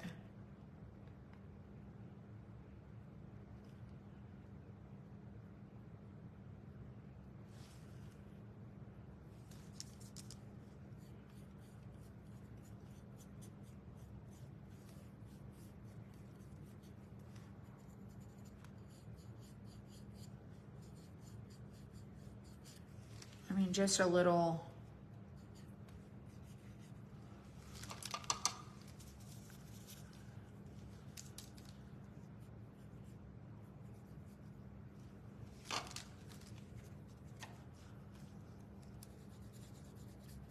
Remember, you can start to erase some of what you've done with a little bit of water.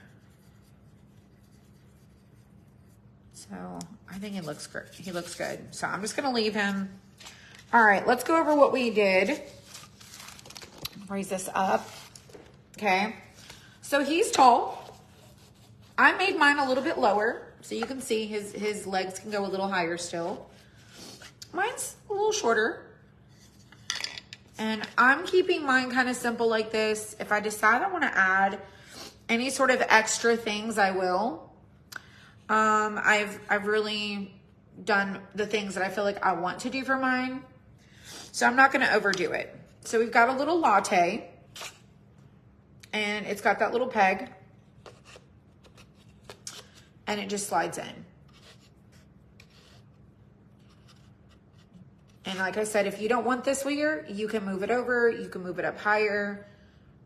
It's up to you. We've got our little flower.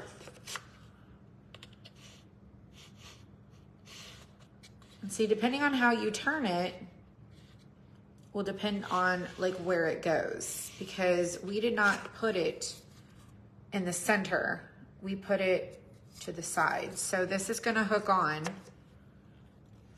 just like that. If I turn it, now it's gonna change because of where I glued it. So if I glued it, see how it's rotating? You can move it around a little bit. So this is really fun. You could put you a little bow. You could do a pattern on the hat. You could do this very colorful. I did mine more neutral, like I said, to go with my home.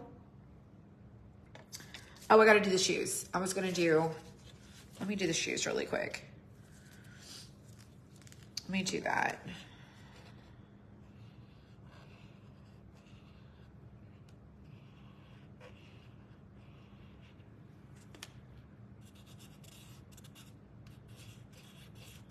Just wanted a little top to my shoes.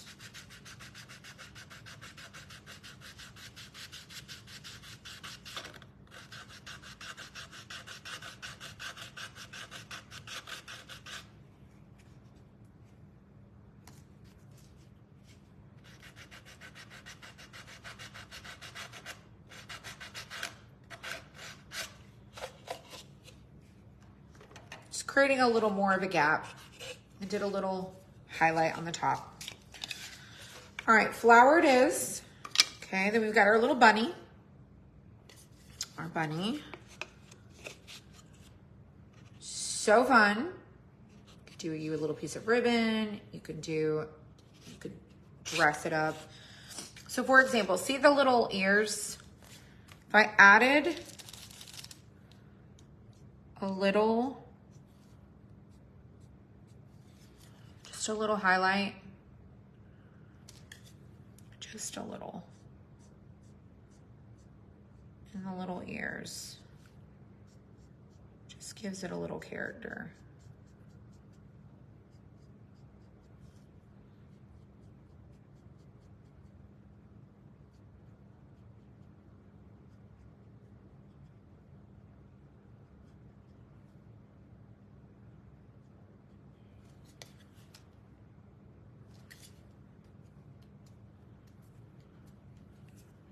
And then while it was still wet, I dabbed it, and then I'm going to sand it just a little.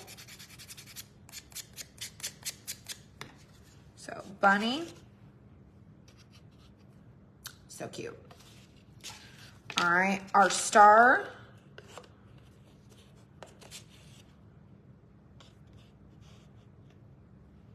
Not perfect. Looks fine to me. I can always fix my red. Our shamrock. So I already let my marker kind of do some of the distressing and shading, but I can come in and add little folds.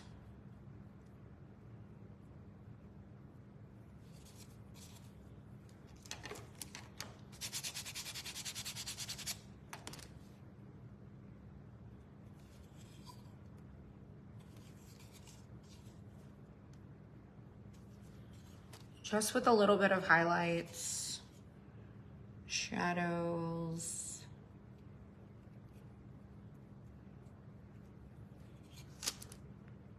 You got a little character.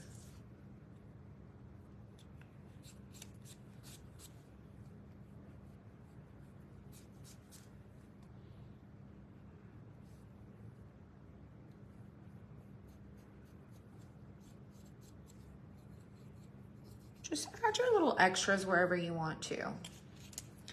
All right, shamrock, clover, whatever you want to call it. There you go. He's perfect. All right, our Valentine's Day heart. Let's go ahead and give it a little highlights.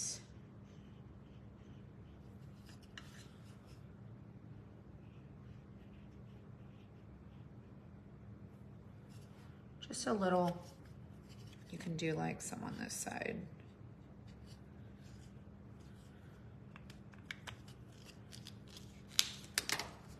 So just like that. And we have a heart. Okay. The football.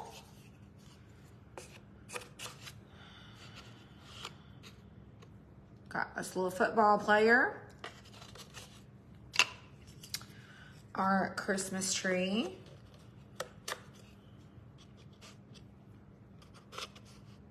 So fun. I said I need a box for these. Here's our ghost.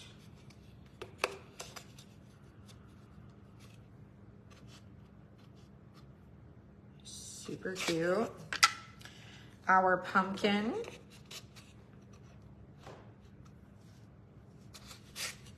And then our snowflake.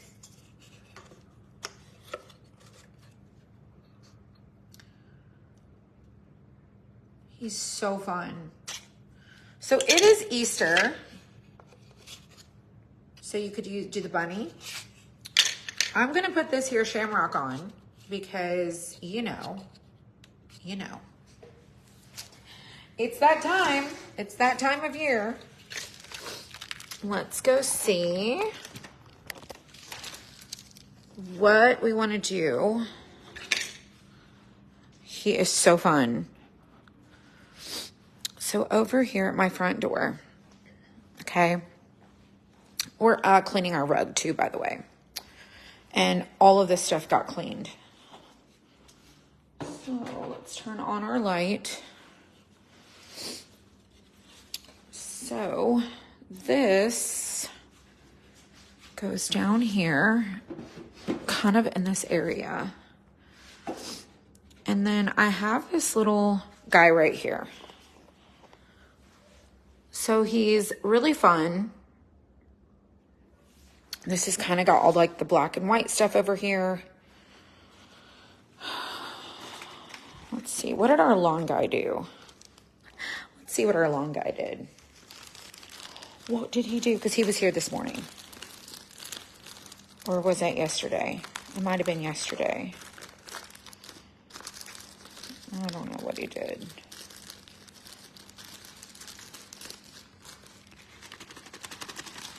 Our long guy is called the Weed Man. The Weed Man. Let's see. So they put a little paper in. Let's see.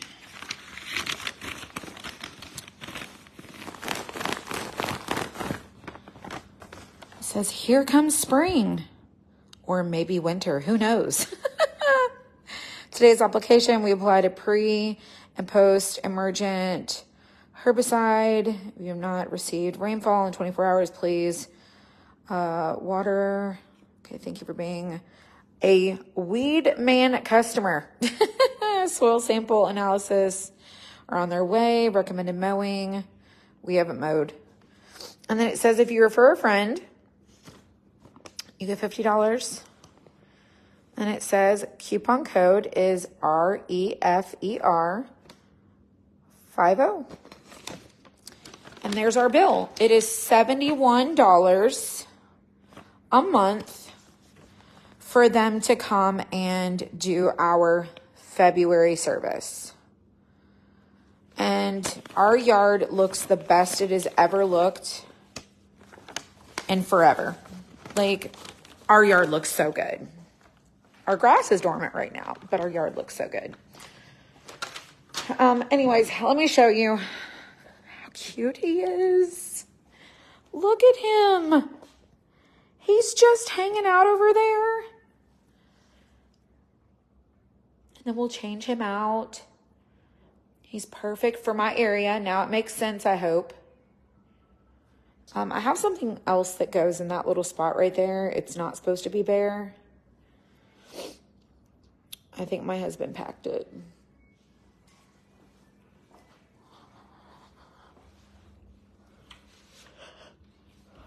What goes there?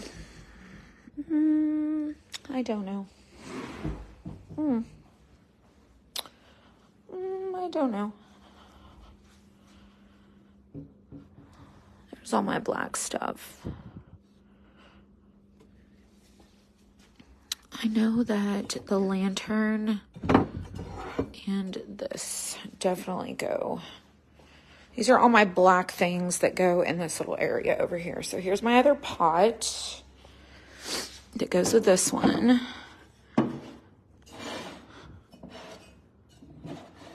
Got 2 of our pots.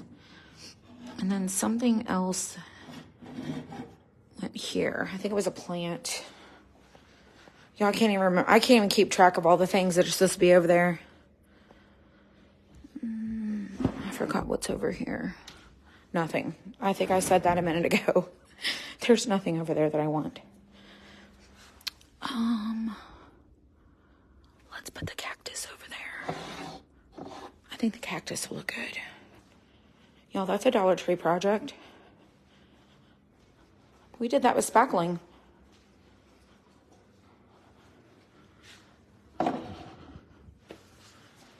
Works for me.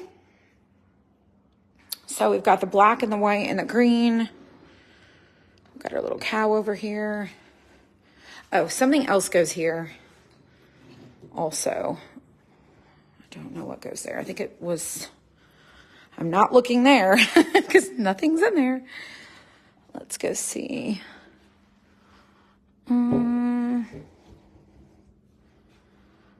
I think it was, I don't know.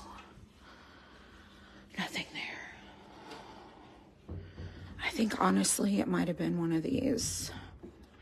I can put something else there. I think it was this. I think I had 2 plants that did this little number.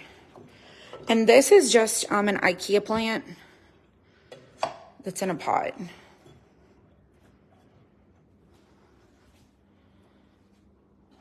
And then that one kind of gets pushed over.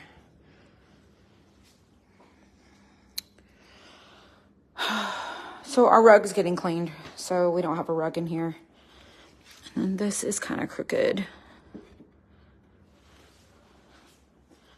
But I'm loving our guy. Loving, loving, loving our guy. He's so fun. And it's kind of hard to do holding my hand with one hand. But this just pulls up. It pulls up. I don't have a lot of clearance with my hands to pop it up. Oh my goodness gracious. There we go. So it slides right in and it fits perfect. What do you think? Isn't it so cute? It's precious. It's adorable. Why is everything out of place? Because my husband's not a decorator. All of this had Christmas on it and then winter. And then my husband packed all of our Christmas. That's like his contribution. I like do all the decorating and he like puts it all away. And so he decided he was going to pack up stuff. All the stuff from Christmas he left here. I hadn't pulled anything out of those cabinets to put it actual back. So this is how it looked after Christmas. Unfinished. Oh, Julie Bowen says, I hear you giggling, April. I am the giggler in the background. Yeah, so. Look how cute. He's just so It's cute. just so fun. Those are the Target houses. I don't know. I just like the black and white in this area. And then we have like other things happening. Today, all of this got pulled up and the floors got mopped. The trees are getting cleaned. The curtain lights are tied up. Yes, someone asked about the curtain lights. So they're all tied up for right now. There's our ladder. The trees are all getting cleaned. Y'all, it's just it's cleaning time. It's spring cleaning. But yeah, we tied the curtains. When it gets really windy, the wind comes through and then it blows them.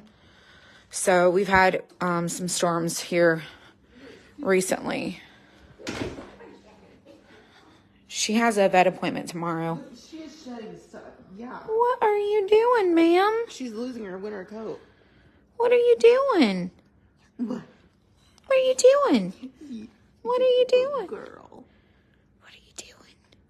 What are you doing? What are you doing? Huh? What? Are you stretching? Are you stretching? Huh? Are you stretching? You probably need to go outside. Do you need to go outside? She's like, yes, please. Yes. Yes, yes, yes. She's going to start sneezing. Oh, she's no longer afraid of the red cord.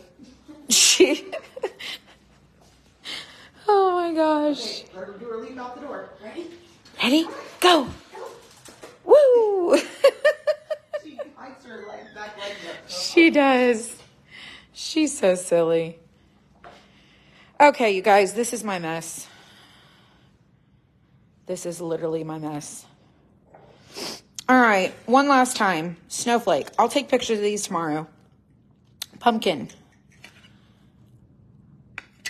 Bunny. Football. Flower. Ghost. Christmas tree. Heart. Our star. And our latte. Those all turned out so super cute. She did a little skip on her way out. She does. She found the piece of the sawed square right there, and she was investigating it. I mean, she peed on it, so apparently she approves. Did she go on the sod? Mm-hmm. It's a single square. She peed on it. If she does her business on a single... I mean, she peed on it, so... I'm going outside to show you guys. Yes, ma'am, I see you. Come on. Oh, I see. I see, yeah. Look. The golden grass. The golden grass. Stop it. Do you see this? There is sod, sod, sod, sod, sod, sod. And there's more coming tomorrow. Oh my gosh, y'all. I'm so ready for it to be done. And then our fence is tore down, so she can't be outside for very long. The fence where the water pools over by my bedroom, they pulled it down and they're redoing it. Praise the Lord. Because that wasn't done right. But we had to build the ground up. Anyways, thanks for hanging out. If you want to get this kit, I highly recommend that you give it a go. I think it's so fun. They can make a great craft night. And they can make a great gift idea too. I really, truly do. I believe it would make a really great gift idea. I dropped a piece in the floor and I have to figure out where I dropped it. I'm not really quite sure, but I'll find it. Thanks, you guys. Tomorrow we have the crafty crate, so I will not be crafting. Maybe tomorrow day. I'll come. Michelle's had the flu, so we've not. She's had the flu. The kids have been sick. Something's been going on. So she hasn't been at the warehouse. So if I don't know if she'll be able to come tomorrow, but we'll see. If so, we might pop on and do something, but y'all be blessed, be inspired. Thank you again. Thank you again. I hope our pep talk motivated and inspired you to get creative, think outside the box, test your limits, be nice to crafters who don't just do Dollar Tree crafts. I mean, there's a lot, but y'all enjoy your night. I'm gonna chill and relax, and I will see you guys next time.